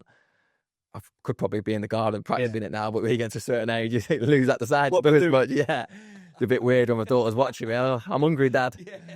But it is obsessive, like, for me. And like I say, the stuff that I had to do when I was a kid. So imitate your idols, is that what you'd say? Yeah, imitate your idol, never give up. Yeah. And it's a game of opinions. Yeah. Like, and again, I never took it too seriously, where, like, the chances of making it are so slim. And I knew that, but I wanted to give it every chance. Like, you've got a long life. I said, you can go and get a job when you're 28, 29. I'll still be trying to make it as a footballer as 28, 29. You know what I mean? That's why I had in my head. And I was like, I always knew I was, like I say, I always knew I was good enough technically, because whenever I played at any level, I just knew that I was good for that level. You know what I mean? And, like, I knew I could make it, which always helps. If I ever got to a level, which is what I say now, if I was still in the championship now and I knew that I couldn't make it, I wouldn't put myself through it. Do you know what I mean? Like, I knew it'd be time to call it a day, but I go in training, I play games, and I still feel like I've got a lot to offer at this level, and I still think I could play higher. That's the belief you've got to have as a footballer. And I played in League One last year, and I know I can still play at that level. But that's it. You're still making it, in my opinion. Yeah, so it's like 5, you are still making it and achieving the dream. Yeah, it's like, so I'm not ready mentally because I know I can still do it. Do you know what I mean? I think I've listened to podcasts, I've heard ex-pros speak and stuff about, they knew when it was time to go and they couldn't do it anymore. I don't think I'm certainly not there yet. Like, I can still do it. I'm still fit. I have to still do the most distance in our team at the minute. We get the stats after games. So what is that? Talk to them about that, actually, because we wear GPSs in non-league as well. Yeah. And some of our lads, some touch 9K, some touch 11. Yeah, I do 11. My average is about 11. Is it? Yeah, it's 11K. Again, it depends on positions. That again, that's what I'm going to say. Position-wise, it's different. I do more, which is probably counterintuitive, really. I do more as a 6 my numbers are always higher as a sixth, and I'm playing left wing back at the minute, and I think left wing back's the hardest position I've ever played because you're constantly getting up and down. Yeah. But it's more like sprints. Like as centre mid, I never used to do much like sprinting or high speed running. It was always getting across the pitch at one pace. You know what I mean? Just being angles to people, never really getting around. Constant. And I'd do like at Premier League days, like 12k, 12.5k all the time in the Premier League. Obviously the big pitches and stuff like that. Yeah. But yeah, just. And now it's more like ballistic, intense 100-meter sprint, say, recovery, another 100-meter sprint, recovery. Yeah, because you're playing at left wing back, it's like the ball's breaking down the right, so I've got to get up and attack. I've got to be around the back post and be the whip. You're talking like a 3-5-2? Yeah, basically, yeah, that's what we play at the minute. So I have to make that sprint, which is where my body's had to adapt, and I've had to adapt. I can tell when I've done a lot of sprints, I'm a lot tighter. My hamstrings the next day are killing me. Because my body's just used to getting around the pitch at one pace, you know what I mean? It's like, so I'm sprinting up to pitch, and then the ball, like, you have a lot of turnovers in League Two. Ball gets turned over sloppily. Got to get back? My right wing is cheating, and he's out wide, and I'm like, I've got to sprint back now. 12. I sprint back, he gets turned over again. I'm sprinting back forward, and I'm like, it's definitely a young man's position. I'm doing it, and I'm enjoying playing and stuff. But it helps if you're younger. You get up and down. So again, in Romulus, we play a 3-5-2. I've got my brother's son playing in the left wing back position. He's just turned 16, and I'll say about this turnover of play: in possession, out of possession. Out of possession, you're a defender. You need to be back behind the ball. In possession, you're an attacker. You need to be at the back stick. And it's hard to paint a picture now. I'm on the dark side in the dugout of how to train them to do it. Yeah. Like I say, you don't walk around the pitch. At no point should you be walking unless the ball's out of play and you're getting a breather. Yeah. You should always be moving. That's the only time I get a breather now. I've got to take a throw in. Again, I'm not really taking any throw ins in my career. Do you love it though? Do you love that work ethic? Yeah, I do. Yeah, because I've always loved working hard. I've been part of my game, just being a hard worker. And I do love that part of it. But again, it's just like, it's frustrating at times. I feel like I can offer more in different positions. You know what I mean? Yeah. So where would you want to play? Yeah, or front. I want to get back to play the front. No, I like to play centre mid, anywhere, 6s and 8s. Right. Yeah, I think certainly more creative and stuff. Like I've scored a couple of goals and created, and like I say, I don't hate it. I don't mind playing there, but it's just I certainly think I can offer more. What I say, like it's few and far between to find a player you can rely on who's a constant 6 out of 10 and above. Yeah, you know, to put him in that hole. Yeah, that's what we was talking about earlier. Though it's like that is me at the minute. 6, 7 out of 10 playing at left wing back. Well, that's a good career. That is. Yeah, I know it's a good career, but I like in my head, what age doesn't matter. I still want to be the best player, and I think I will have more good games where I'm 8, 9 out of 10. Yeah, playing in a different position. Do you know what I mean? Where I think I can add more to this. That's why you've done what you have with that mentality. Yeah. But it's like that adaptability when you realise, okay, I'll be kind to myself, I'll be kind to my body, I'll sit in here and do this. I know, yeah. Or you're just too ruthless and aggressive to say, I'm gonna go until the wheels fall off. Yeah, basically, yeah. I say, I want to go until I feel like I just can't offer anymore. Like I've played with players where they've gone, you see it in training and stuff. You know what I mean? You're like, his legs are gone like that. I never want to be that player where people are looking at it going, his legs are gone. It's time to call it a day. Which is why I've done my coaching badges. Like I want to try and step into coaching. So what do you have now? Got my A license. Have you got your A? Yeah, I've done my A and B. Wow. Again, I never really wanted to do it until I got to probably 29, and then I thought, you know what, football was all I've ever known. Yeah. I've got so much experience in every league. Not going back to Debenhams then. No, Debenhams is shutting Lincoln now anyway. But I was just thinking like, I've got so much to offer and so much experience at every level, can talk to such a diverse group of people from Premier League players to non-league players. It'd be a waste just to leave that. And like I say, just to be in and around the football game is just that's all I want to do. And everyone learns a lot from different. I've had a lot of managers in my career, a lot of top managers, a lot of a manager now managing in the Premier League and stuff, and international managers like Glenn Hoddle and stuff. So if you don't take knowledge away from that. And have you ever spoke to Glenn since, like, recently? Not recently. He messaged me when I made my Premier League debut. Yeah, saying how proud he was and like how well I've done and stuff like that, which is a really nice moment. We still follow each other on Twitter and stuff. I could message him anytime, but no, just really good people there. Just everyone that's helped me in my career, really. Like I say, I got lucky at so many points. I've missed so many things out that's gone on in my career that I could sit and talk forever. I don't think you've burnt any bridges, though. I think that's key as well. No, I say that to lads now as well. Yeah. Don't burn your bridges because you never know. Like, football's a small world. I think I've burnt every one of them. Yeah. Football's a small world and people talk. You know what I mean? Like, managers will ring you up and say, "Oh, what about this player? What about that player?" And I genuinely think it's one of the worst questions that can be asked, because I'll never give everyone a bad rep, because it's their livelihoods. People have got mortgages to pay and bills. Like, regardless of what I think of them, I'm not going to turn around and say, "No, I won't sign him." It's like, and it puts me in a difficult position, because I'm like, if you sign him and he's a bit of an egg, it's going to come back on me. So it's like, you're best off speaking to someone else about it. Like, speak to the manager, speak to some staff. You know what I mean? I think it comes down to attitude more than anything. I think I'll never knock a player for or against anyone. But like I say, if they've got the right application attitude, I'd say, he's a great kid. Yeah. Take him. And I'll back that. That's what I will back. Yeah. You know, if they're a good egg or not. Yeah. But another one is, you touched on mentality and ethos. So back in the day, I mean, we're more or less, I'm 39 now, but I played in that age where it was more prank-based dressing rooms, more ruthless, managers chucking kegs at you, spitting, punching you. I've been punched by a manager.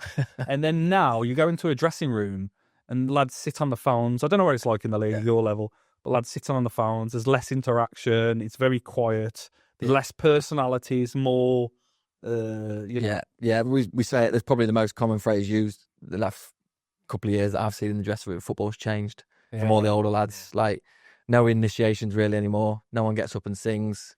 Like, there's none of that hard knocks growing up from the older lads, where when I was young at Lincoln and stuff, we couldn't go in the first team dressing room until the last player was out to clean it and stuff like that. Now, just young lads are just getting up in the dressing room whenever, just like borrowing people's trainers and boots of older pros, like not giving up seats on buses and stuff, like not making teas, just stuff like that. I know it seems stupid, but when we were growing up, that was just part of the introduction into men's football. And if you didn't do that, you get hung up by an older pro. You know what I mean? And that's about learning. But now, because of all bullying and stuff like that, and social media, like you say, it frustrates me a little bit, because you're getting after a game and everyone's just on the phone.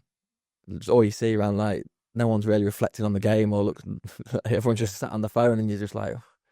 I think that's society as a whole, though, isn't it? No, 100%. Generation, the swiping generation. Yeah. Everybody wants those quick endorphins, swiping along. No one's putting the longevity and the long-term commitment. Which is why, I know we touched on this before we started the interview, but which is why I want to move abroad into somewhere like an Australia or somewhere like that, where I've had a few mates live, and people have been out there, and I speak to a couple of people that are out there at the minute, and they just say, like, the lifestyle and stuff, like, it's just so different. Like, would the family be up for that? Yeah, 100%. Like, they just say, like, for family life, they just finish school early because it's too hot, and they just go to the beach, or they go to parks. You could set the heat, though, could you?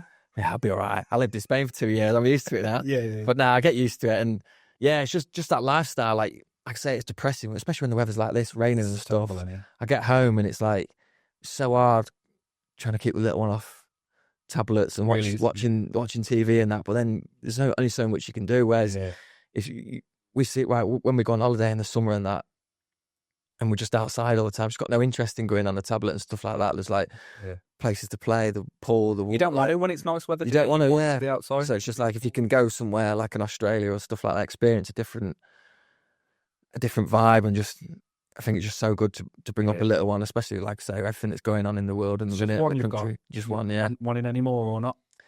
No, probably not now. She's got to that. She's 6 now, so we'd probably had them close together. But at the time, like I said earlier, she was born during COVID, so we had them close together. But we lived away from Lincoln, so we never had any help. It was just me and my partner.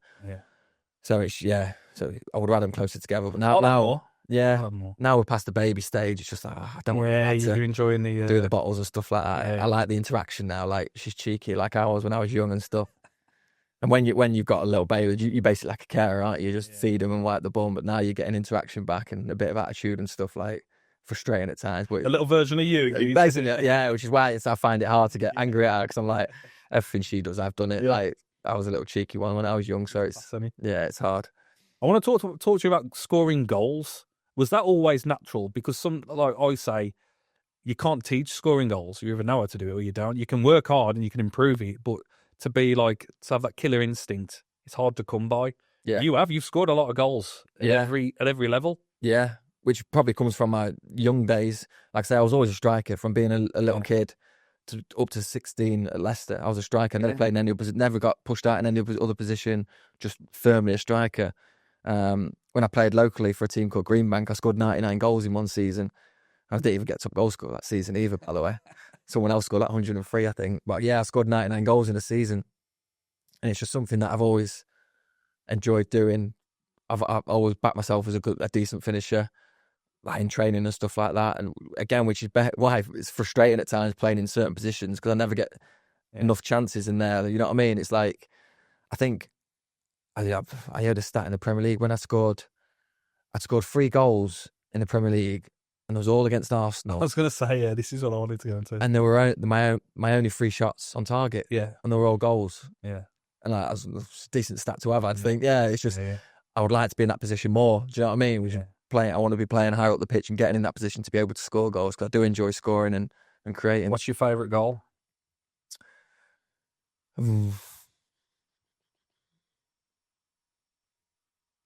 It's usually like a moment, isn't it? Whether it's like the last minute or circumstantial where you're somewhere. I mean, that's all ridiculous goals, but it's what it means. A goal which means something to you. Probably the first one in the Premier League would have been certainly up there. The one against Leicester's memorable just because what I told you before about seeing John Ruckin in the lift the night before and playing away at Leicester and scoring there. But I've never had one where I've gone, I remember that. I've scored a few good goals from that. I've scored from the half. The next goal. Yeah, I've scored from the halfway line and stuff like that. Yeah, was that Burnley, was it? Or no, that was Barnsley. Barnsley. Yeah. But yeah, it's like, do you know when some people can remember games from the start of their career? I can't remember my first goal or anything like that. Or my first game or anything like that. People can reel off stats from when they was young and stuff like that. I can't remember games like that. But yeah, I'd just probably say like just the Premier League games, you know what I mean? It's like just to have a chance to play in the Premier League for me was unbelievable. Just like everything. It makes your hair stand up on the back of your neck just going out in the game. Never mind scoring goals. And like I said, I scored at the Emirates, which is like, I watch it on TV now and I'm like, I scored there. Yeah. I got sent off there as well, but I scored there. And it's just like, it's an unbelievable thing. Does it feel surreal? Because I talk about like being an autopilot. When you're playing the game, you're going into autopilot. You don't think too much and you just, Yeah, it's totally different. I have this conversation with my friends as well. I've been a Man U fan. I've been to watch Man U in finals and stuff abroad. Been to watch them in night games. And then I've played Old Trafford in the day and I've played Old Trafford under the lights as well. And it's totally different. Like, it's more enjoyable being a fan. I'll be honest with you. Like, you know what it's like as a player. You're in a hotel, you have pre-match, you get on a bus, you don't hear anything, you go into the stadium, in the changing room, get changed, go out and play. And you don't really hear the crowd noise anyway because you're so focused on the game. Whereas when you're a fan, you get that buzz, don't you? You're up early, you're in the pub, everyone's buzzing in the pub. You're walking down the street, everyone's singing, you're in the stands. It's warm, everyone's singing songs and stuff. The lights are on. It's a religion to Mouse fans. Yeah. Like I enjoyed that, and like I say, as a player, you don't get to experience that. Like I say, it's just all business. Like you don't really take it in until afterwards. Do you know what I mean? Like when I look back now, and I'm like, I've played at all the stadiums, like all the big Premier League stadiums. I played at Wembley in the playoff final and stuff like that. I went to watch Oldham in the playoff final, and like, it's a totally different feeling. Like the buzz just watching them is different to what I would get when I was playing. Like say, because you've done it for that long and you're in business mode. It's just your job. It's totally different. Like it's totally not as grand when you're a player as well. It's not as say you're sitting up in row Z, you're looking down. It's massive, but when you're in the middle of the pitch, it doesn't feel that big, does it? No, because everything's on top of you. Yeah, and it feels tight. Everything's 100 miles an hour. Yeah, you've got all these players going around and like, like. I played against like all the big names in world football. Like, and when you're playing against them, it literally means nothing. Like, I never looked at a player on a pitch and gone, "Oh, that's so and so. I'll let him have the ball." Like, just me versus whoever's got the ball. You know what I mean?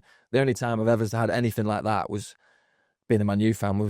When I was at Hull, we played Man United, and I was just in the tunnel, just looking forward, and Rooney literally was just stood there, and I remember just looking across, and I was like, "That's Rooney." Yeah. And what else did I expect? I know I was playing Man United. I knew he was playing because I seen the team sheet, but it was a weird moment that it's always stuck with me. I don't know You come out why. of your body. Yeah, it was like, I don't know why. Positive experience. Yeah, it's the only time I've ever had a weird experience like that. Every other time, it's just been like, oh, there's Ibrahimovic, there's Ozil, there's Alexis Sanchez or whatever. Like Coutinho, just him. You know what I mean? Like, Yeah, but you're playing at Shrewsbury now, and players do that to you, standing in the tunnel. don't know a bit to do. There's the best left back in the league. I've probably had throughout my career probably imposter syndrome where I felt like I shouldn't be there just from what, like, say, I'm looking at them names, mate, and I'm like, how am I playing with these, like, on the same pitch as these and where I was, you know what I mean? It's like, I've always had that, and you get asked to do loads of stuff at home, like go and do speeches and stand up in front of college, and because I went to college and stuff, like, and that's out of my comfort zone, do you know what I mean? It's like, that's not me. Like, I know other people do, but I don't put myself on a pedestal where it's just a job for me, you know what I mean? It's like, I know people look up to, he's playing the Premier League, but for me, it's hard for me to get that buzz, you know. Like I say, I just feel like an imposter. Sounds like your mentality is always on to the next, always pushing forward to the next. And it's like, I don't want to stand up in front of loads of people and just talk about me, you know what I mean? It's like that always frightens me a little bit, you know what I mean? I don't mind doing it when I'm getting asked questions, but yeah, I got asked to do one at Lincoln College, because obviously I went there for 2 years, and give out awards and stuff and talk about my career, and I was like, is it a question-based one? And they were like, not really. Yeah. I was like, I can't stand there and just talk about me. It's just not me, you know what I mean? I ain't got that I've in got me. friends studying media at Lincoln, and they was like, tell him to come and do things. So yeah, it's just like a bit like imposter syndrome, where it just felt like now I look back and I'm like, did I do it? So I watch the games back, I'm like, yeah, I did actually do it. You're still doing it, and then in another 5 years, you're going to feel that again. Yeah. But like, knowing you're just going to be on to the next one. You're going to earn the touchline, and then winning a game, you kick every ball for everyone, and you kind of embody those 11 players on the pitch, and you want them all to succeed and all to do well. Yeah, that's probably why I want to work with older groups as well. Like, I don't really want to work with like young kids and stuff, even though I think I've got a lot of valuable information. I could tell, like, because I've worked in the first team environment for a long time, I want to go straight in there with players that have got good ability. And I know you've probably got to start off a bit lower and work your way up, but I would experience it at all levels, to be honest. I'd go in with kids. Yeah. Get it grounded with the kids. Yeah, well, I'm looking at starting an academy now in Lincoln at the minute, which Even if you shadow like a non-league club for a little bit, go back into the, do you know? Yeah. And like, I did get offered a player coach role at Lincoln last year. Yeah. You weren't ready for that, was you? I wasn't, you could tell by this interview, but he was just like, I'd not got as many opportunities as I wanted at Lincoln, especially going back to my hometown.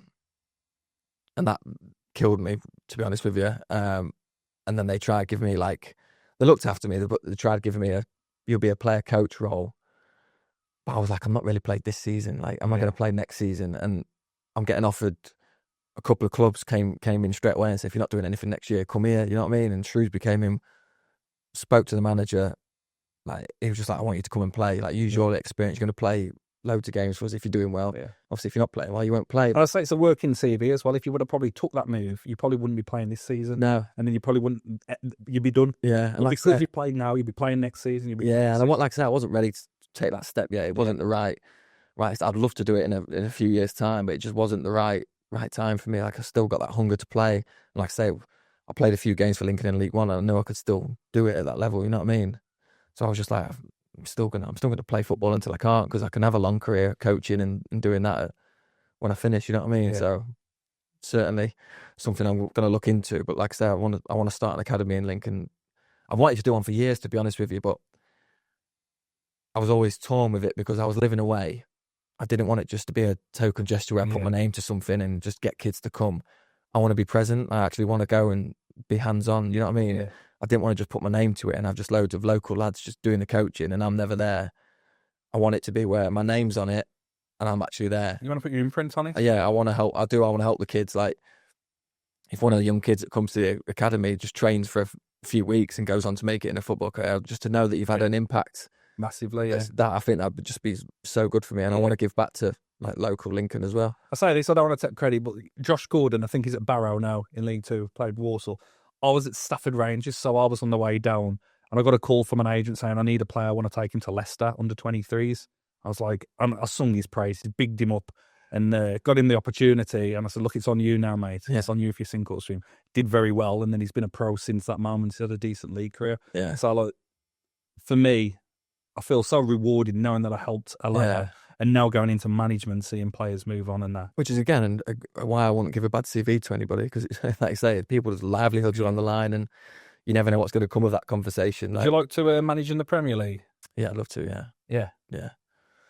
I've always had high hopes being a player. I always said I wanted to play for England, and even when I was just playing at like 25, 26, you've got to aim high. There's no point just saying I want to play in League Two, because then if you do go, where are you going to go from there? So I want to manage at the highest level. I want to manage Man United. Yeah. I'd love to manage like local team. I agree. If you don't want to be the best, why are you doing it? Exactly. There's no point. Yeah. And I want to do that in everything I do. I want to be the best. My little one will tell you now, I play Uno. I don't let her win. She's 6 years old. Like, you've got to teach her the hard way, and I want to win. And I'll take that in whatever career I have after. It's just a different kind of beast, honestly. Yeah. I say that about going to the office. I say, I don't want to come here and just sit at the desk all day and watch the time, wait till 5 o'clock. I want to be the best. I want to do stuff. Yeah. I want to make things happen. And some people get stuck in that. People get stuck in that corporate life, don't they? That's all they've known for years. We've known different being football and have that competitive. You have to be ultra competitive to make it as a professional footballer. You have to be, and you have to have that determination to win games, be the best player. Just if you're not competitive, you won't make it as a footballer, because it's pointless you being there, because you just get found out, because you're like, he don't want to be here. He's not, especially when the times are going hard. Get rid of him. It's pointless in being here, and they'll fall out of the game. But you see it. The higher I went up, like the players, the competitive edge in training and stuff, like just people getting frustrated because they're not winning. Like, everyone wants to win, and fans don't see that most of the time. They just see what comes out on a Saturday. You know what I mean? And just think, oh, they're not bothered. They're just overpaid and all this. And you don't see what happens when they get home and they don't talk to the missus for the weekend. You know what I mean? That's me. The dog, don't talk to the missus. Yeah, I'm sulking like all weekend when we get beat and stuff. Like, even going in Monday morning, I'm like, oh, we got beat there. Like, we can't be getting beat there. Like, I need to be better. I need to do this. It's a lonely place, isn't it, mate? Yeah, very, nomad lifestyle, like you say, considering you're playing in like group environments, team games, you're on the road on your own, you're driving around a lot. Yeah. The losses, that energy of the fans on you. You know, if you make a mistake in a game, it costs the team. Nobody goes out to make a mistake. Yeah. Such a lonely place, I think. Yeah, I read a quote. I think it was Arsene Wenger said a quote. It was something to do with like the highs in football are like walking up a flight of stairs, but the lows are like going down a lift or something like that. Like, the lows are just lower than the low, and the highs just go like that. Like, you win a game, you're happy for the night, you wake up and it's pretty much gone. You're looking forward to the next week, but the lows just... It's chasing the next moment as well. Yeah. Like I said, there's nothing more exhilarating than scoring that winning goal. That's what I've always said. It's better than sex. That's probably tells you some of the girls I've been with. But I've always said that winning goal has been unbelievable. Yeah. It's like, what do you feel like you're going to fill that gap with when you stop playing? Because golf's not the same. Like I said, if you're an all or nothing, a max outer, you know when you get up and you're like physically drained, your legs are drained and you're mentally drained. But in that place, you're like... I've been there a few Sundays recently. We're not been winning many games, but that's why I want to get into coaching, really, because I think as a coach, you keep that because your job's on the line. You're seen as a coach and a manager now. You don't get long, so you've got to make an impact in a short period of time. You don't get as long as players get. It's easy just to get rid of the manager. So I think that'll fill the void, which is where I want to step into. But like I say, my agent always mentions it now. What should we do after? Should I speak to him? Should I speak to him? And it's like, I still want to play. You know what I mean? I've still got the hunger to play. Well, let's say this. You are a good talker, mate. I know you say you don't feel comfortable in them situations, but I can see you doing punditry. I can see you. Yeah, I've done a bit of punditry. I don't mind doing that. But it's hard while you're still playing. Like, I still want to really focus. Of course, I still really want to focus on football. Do you know what I mean? Like I say, I still want to have a big impact at football. Like, people think, oh, he's played in the Premier League. He's just playing at Shrewsbury just to keep playing. It's nothing to do with that. I want to get back into League One with Shrewsbury. I want to get promoted. Like, I still want to play and perform. Like, I want to get a move at the weekend. You know what I mean? That's how much it means to me. Yeah. And as soon as that hunger starts going, that's when I'll know. You know what I mean? And do you think it'll ever go though? No, probably not. No, I don't think it will either. No. Yeah. Do you see a difference in mentality with younger players in the game today, that they don't have that, and that's what gives you the edge and the longevity to keep going? Yeah, definitely, yeah. And I was probably the same when I was young as well. You do think it's going to last forever. You think, especially, like I say, it's hard because a lot of the lads now are coming from big clubs, and because they're commodity, the big clubs just give them long contracts anyway, and they're giving big deals. Like, some of the wages, like some of the lads have been speaking about that are on loan at us at the minute with Premier League lads that have never played a Premier League game, by the way, play 21s football. Yeah, and probably will never play one. They're on more money than I've earned playing in the Premier League. And like, how's that setting them up for a career? I don't understand it. Like, they don't want to go out on loan to League Two because they're saying it looks bad. Yeah. They just want to stay at a Premier League team and play 21s. And I'm like, that's complete opposite of what I'd suggest. Like, I tell young lads at every club I've been at, if you're not, football's totally different to playing 21s. Go out and play non-league football, conference where people's jobs are on the line. You'll become a man. You'll learn different attributes and stuff. You need to go out and play. 21 football is good, but when you get to a certain point, the step up from 21s to first team football's a totally different game. And I'm glad we're half seeing it now because the Virtue Trophy. Yeah. Like, we played Chelsea and we beat them like 3-1 or stuff like that. And some of the lads was telling me the wages their striker was on and stuff like that. Like, none of our players would be on anywhere near that. What was their reaction as well after the game when they lost? Was they bothered? Did it look? Because you talk about that winning mentality. Yeah, no, they're not bothered. I don't think the manager was bothered. He just talks about a style of play. They just want to play a certain way. Fucking hell, does made in that. Yeah, I know. Yeah, it's like I've said that as well the last couple of years. That winning mentality from managers is gone. A lot of managers now just want to go and imprint a style of play on the team. And if it doesn't do well, they'll go to a team high up and say, "Oh, it's because I was with a conference team or league." But look how I got them playing. Imagine if I could get your team playing like that, and like all that's gone out. I think it's like you said, it's such a short-lived career as a manager. You get maybe 5-6 games. If you lose them, you're out the door.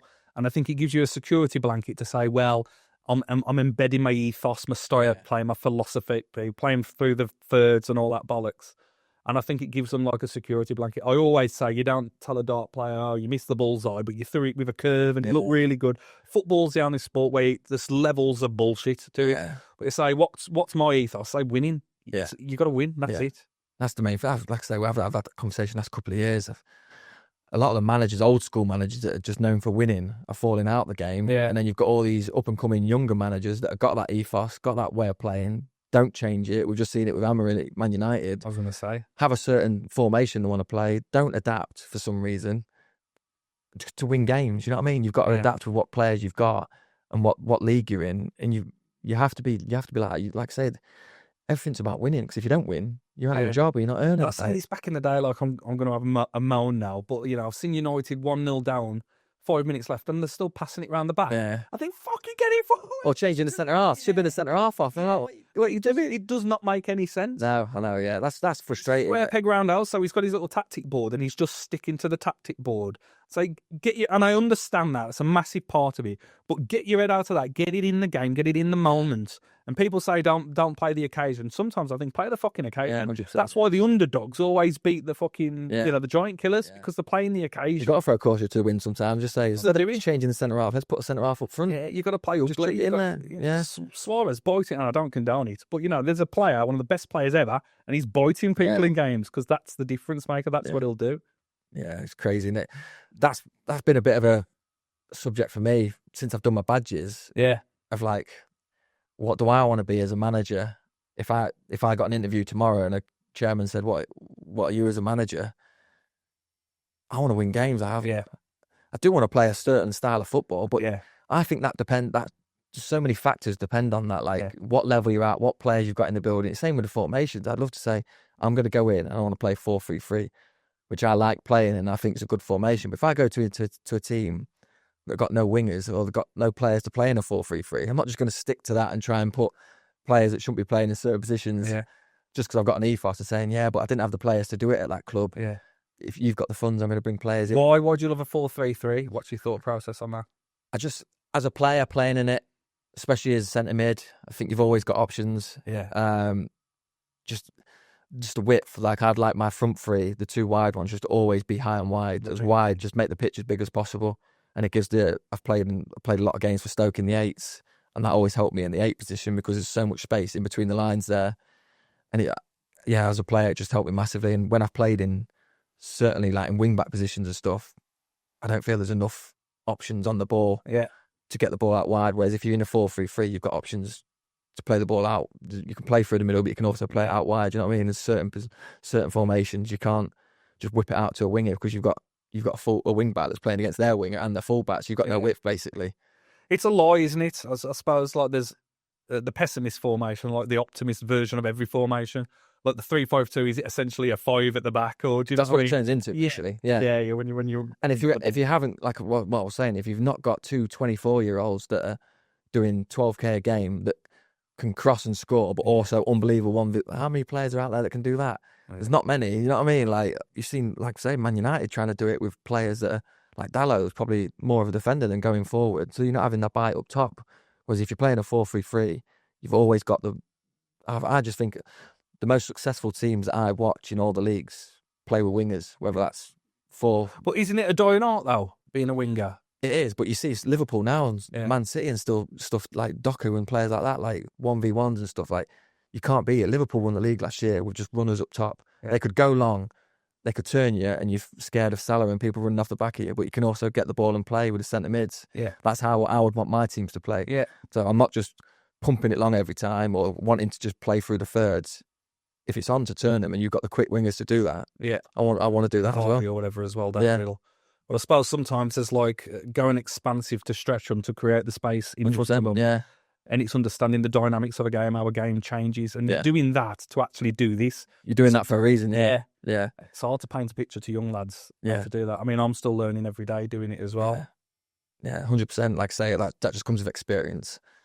And as a younger me, I never used to think about coaching and formations and stuff. I was just told, you're playing left wing. This is who you're going to play against. This is what he likes to do. All the best. I'll never think about formations and stuff like that. I just go out there and play, you know what I mean? But when you get older and you've done your badges and you start to look at the other side of it, you do see.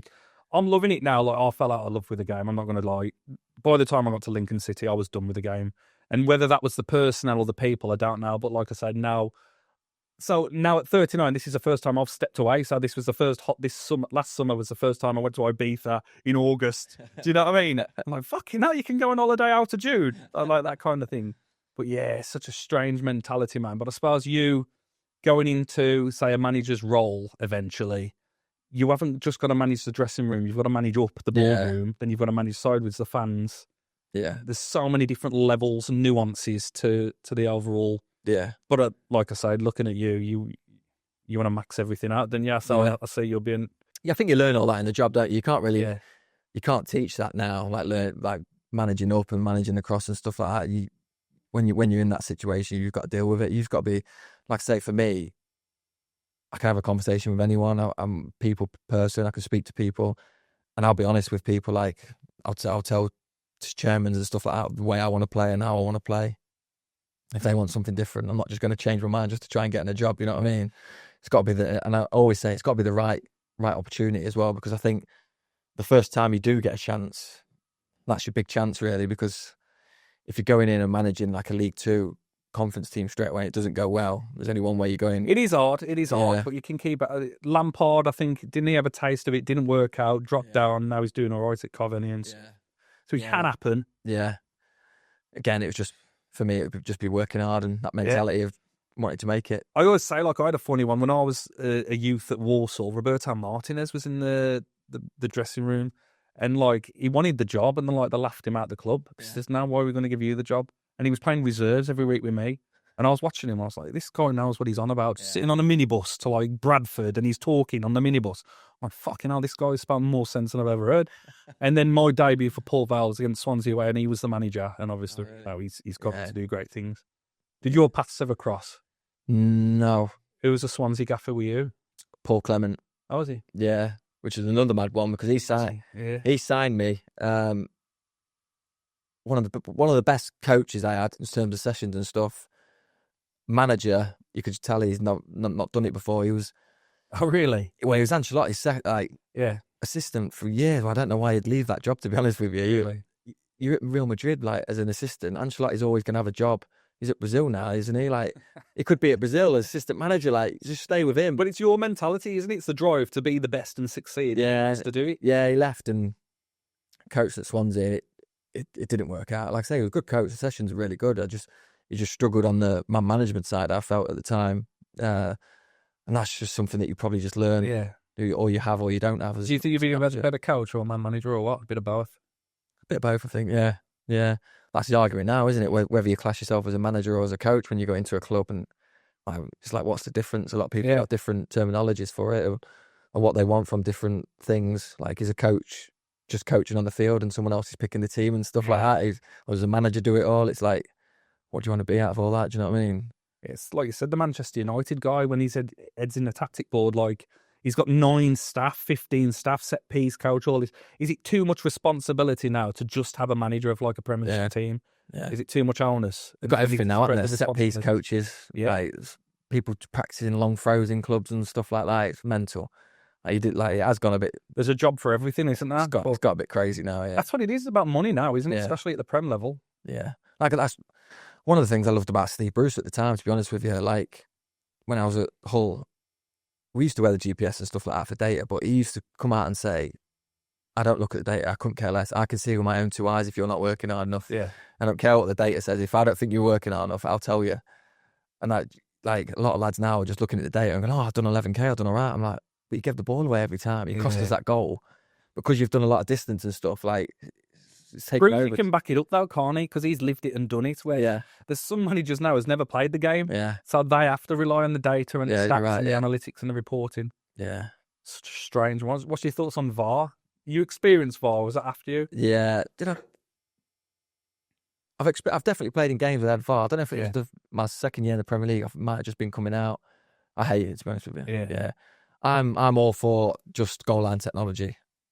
Because that's black and white. Well, that makes sense, doesn't it? There's a purpose too. It's black and white, and then everything else is just part of football, isn't it? Everyone, like, the thing that winds me up now is I still make mistakes with VAR. No. So what's the point? And you're waiting 2 or 3 minutes, like, you can't even celebrate a goal anymore. You score, and you're just looking around like, I love out of it, doesn't it? Yeah, it's like, what happened to just going in the pub, slating the referee's decision? Like, what happened to then? I think they come out with some stats on Sky Sports before about how successful, like, the managers and the offside calls, like, or the referee, and the offside calls, and it was something in the 90%, like how often they got it right. Like, it's not like they're down at 60, 70%. They're going to get the odd one wrong, but like I say, they're still getting it wrong now with VAR. So what's the point? It's still subjective. There's still 2 people sat in a booth going, oh, I think he's clipped in there. Hang on. Oh, look how slow, like, it's in slow motion as well. We're talking in the pubs now. We're talking about the VAR situation. Instead of saying, oh, the ref got it wrong, the linesman got it wrong. But now the linesman doesn't make a decision, overruling the ref, calling to the VAR machine, waiting. What was it the other day? They waited 9 minutes for the goal. Oh, what game was it on telly? And it was a 9-minute delay until they got the answer, and it was a no goal. It was Haaland one. It was Man City. So the chap scored. Haaland was in an offside position. Was he fuck? He was like the edge of his elbow. I know, And you're watching it at home and you're just like, how long is this going to take? It ruins it. It takes the fun out of me. Yeah, like you say, it's crap. I don't like it. Like, if it was black and white, no issue with it, and if it was quick, but the fact it takes ages, and like, you can't, like, some tackles where you slide to the ball, you get the ball and you follow through, you can't move, you play football, and they slow it down and your studs are getting their ankle and they're like, red card, and you're like... and they watch it in slow motion. There's no chance in real time. Not one person in that stand thought that was a red card, because you slowed it down and you've gone, oh, look where his studs are on his ankle. It's like, no, it's superficial, isn't it? I personally hope that they take it back out the game. I was a fan of the old school style football game, which was more like a rugby game, wasn't it? I wouldn't give yellow cards for much. I like it. Same in ice hockey, when they say, chuck your gloves down, go and have a fisticuffs. But now it's turned so superficial and so robotic. I don't know, man. Like, I don't enjoy watching it anymore, especially the Prem, passing it out from the back. I get, And like, what's the purpose here? Oh, well, ball retention, and we don't want to give the ball away. But I say all the time, I don't enjoy watching. I watch every game that's on TV, But if I'm at home and say, it's like, I was watching Barcelona Madrid. They played Sunday night, and there was some flying tackles going in there. And normally when you watch teams that are over in Spain, yellow card for everything. This ref was letting everything go. I loved it. Like, it was actually a good game. Like, he was just letting fouls go, and you think he's going to give a booking for that. No. And I was thinking, that's like what we used to watch. To go back to. That's what you need to go back to. Yeah, not every foul's a booking. Like, it's just... But it's money. It's money though, isn't it? So how much is a yellow card in the football league now? I don't know. Yeah. So, well, I bet you don't pay for it, do you? You're doing non-league. No, I think it take out your wages. I think. Yeah. So you don't even know. Yeah. So the players have to pay for it. Is there anything you want to talk about? Is there anything I've missed? No, not really. We've covered most of the subjects, to be honest. I've wrote down the generic questions. They love them on TikTok, like best player played against, best player played with. Yeah, I get asked them all the time. They're so hard. Because... shit questions, aren't they? But it's what people love. It's what gets the clicks. I prefer like, what's the biggest name you've played? Because when people say who's the best player you've played against, they just expect you to say the biggest name you've played against. You know what I mean? But I always say like the players that I found the hardest to play against, and not necessarily saying the best, but where I found it difficult with players like N'Golo Kante. Yeah.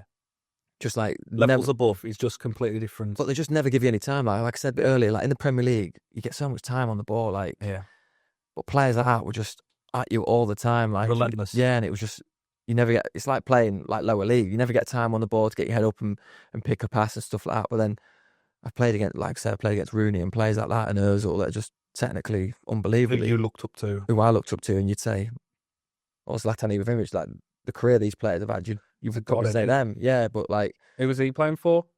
Man United. Oh, yeah, of course. Yeah. So it's difficult questions to be honest. The best player I've played with, easy one, Tom Huddlestone. Yeah. Yeah, just like... On what basis?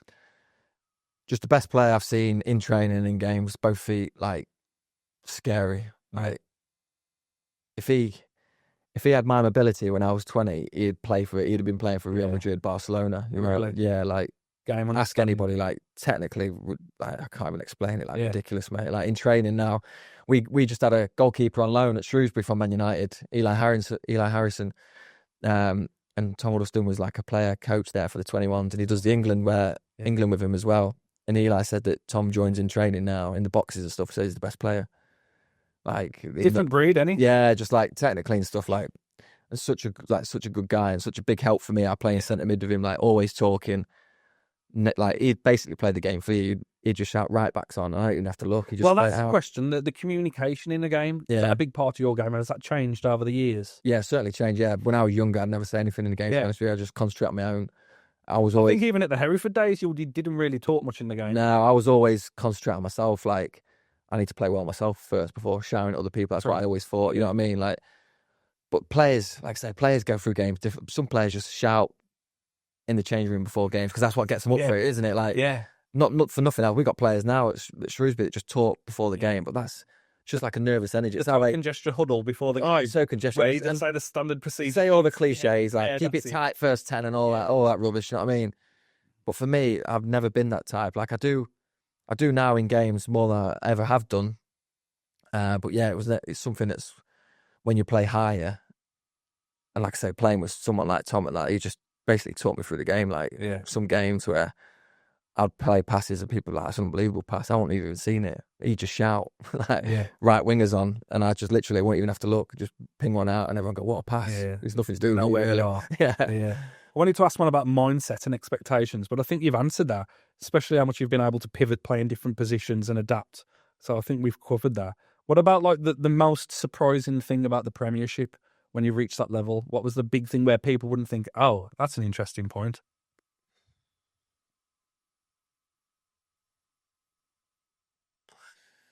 Don't know really. What I would say in terms of the players I've played with at the highest level, the higher I've gone up, the more down to earth the players have been. Really? Yeah. And that's interesting. Yeah. The lower I've played, the more big time players you get. Interesting. As I've got into the Premier League and people that can be big time and should be big time, are the complete opposite. Like, the nicest people you'd ever meet, like, would see your granddad and your mum and dad at games in the players' lounge, and they come and speak to him, and you're like, why has he done that? He didn't have to do that. Like, I've only just signed. Like, he doesn't know who I am. Yeah. Like, just stuff like that. That's one thing I could take away from the higher up that I've played up. Yeah. Just like, I don't know, just the facilities. That's a good answer. That's to be honest. I had a misconception that I wanted to play more, and I thought dropping down, I could get to enjoy it more, and it was a lie. Yeah. The more I drop down, the less I enjoy. Yeah. So again, we've both had experience in non-league. I'd say carry on playing as hard as you can for as long as you can. That was always my feedback to players. Yeah. Don't think, I want to play more, so I'll drop down. That was a misconception. No, I've always said that. I've had opportunities to sign for the clubs.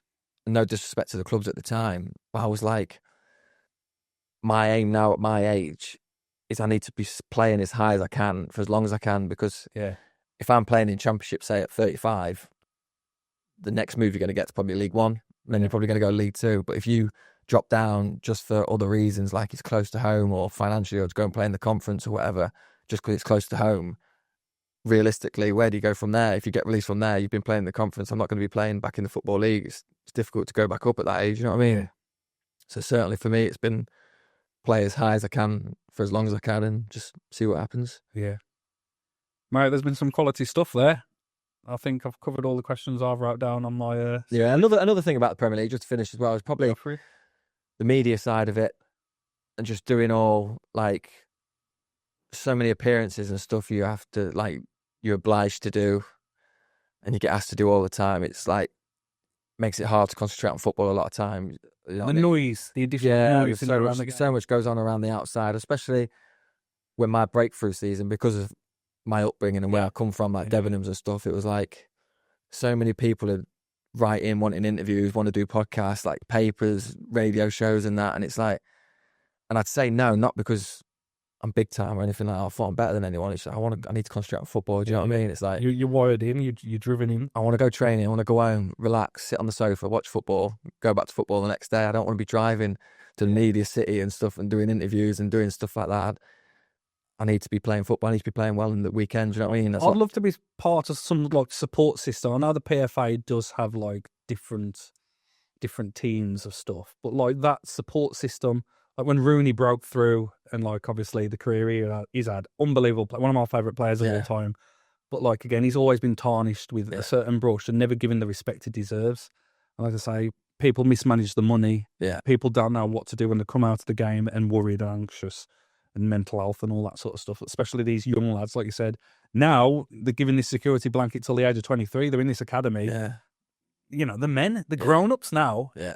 And they don't know how to adapt in the real world. No. Some of them don't even know how to cook. No. You say to them, like, if you left football and you had to go home, or you had a kid now, would you know how to cook and food and that? No. Do you know how to work a washing machine like that? No.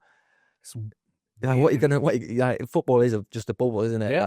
And touching on what you just said about PFA there, to be fair, it has all changed the last few years. There's a lot more from when we were playing in the lower leagues. There was literally nothing. Like, if you didn't get paid at clubs, it was so hard to get in touch with anyone to get paid. But it definitely has changed now. We have a lot more meetings. People come into the club discussing all types of different mental health things and stuff like that. A lot of clubs now have like chaplains and stuff. Yeah, good. Certainly the last few clubs I've had, even Shrewsbury got a chaplain that comes in once a week, sits in with us having breakfast and speaks to us. Have a chat, any? Just have a chat, and like I say, he's there if anyone needs him. No one would know. Like probably some of the lads at Shrewsbury spoke to him like in private. I would never know. Doesn't get out. You can go speak to him in your own time and stuff. So well, this is a bad one, mate. The other year, probably last year, I was playing for a local non-league side on grass, and it was this kid out of academy. I think it was Blues Academy, and he was like, "Oh, this is all right," isn't he? And what do you mean? He says, playing on grass, this is all right. And I went, fuck off. And he went, what do you mean? And he says, no, I never played on grass. I said, you've never played on grass? He says, yeah, I've only ever played on 4G. And I'm like, wow, that is scary. And how old was he? About 21, 22. Oh my God. Yeah. I'm the complete opposite now. I'm scared of 3G or 4G. Yeah, no. It's literally concrete under it. Yeah. But I suppose, especially in non-league now, it's so... crucial to a community 100%, and training throughout the day. Take, for instance, Tamworth down the road. You know, there's his booked out for the rest of the year, foreseeable year. That's allowed them to get a better team on the pitch, obviously, with what they did last year against Tottenham in the FA Cup. I played against them last year because I was at Oldham the first half of the season. Yeah. We played them at home, but Tamworth. Yeah. Oh, yeah. They were talking about playing them away. That's it, of course, yeah. Playing on 3G. Yeah, I was talking about playing on the 3G, and I was like, I probably struggled. Like, I've had a back operation. I had like a knee operation. It's obviously not good. They're still built in on the slope, though. They never got rid of the slope. Like, why did they do that? God knows. Madness, any. No, I appreciate that, mate. Absolutely. Really enjoyed that chat. Thanks for coming. I know I've been trying to get you on for a while. So finally come and see me. No problem. Thanks for having me on. Fantastic, mate. So I'll cue my outro music. And jobs are good. And thank you.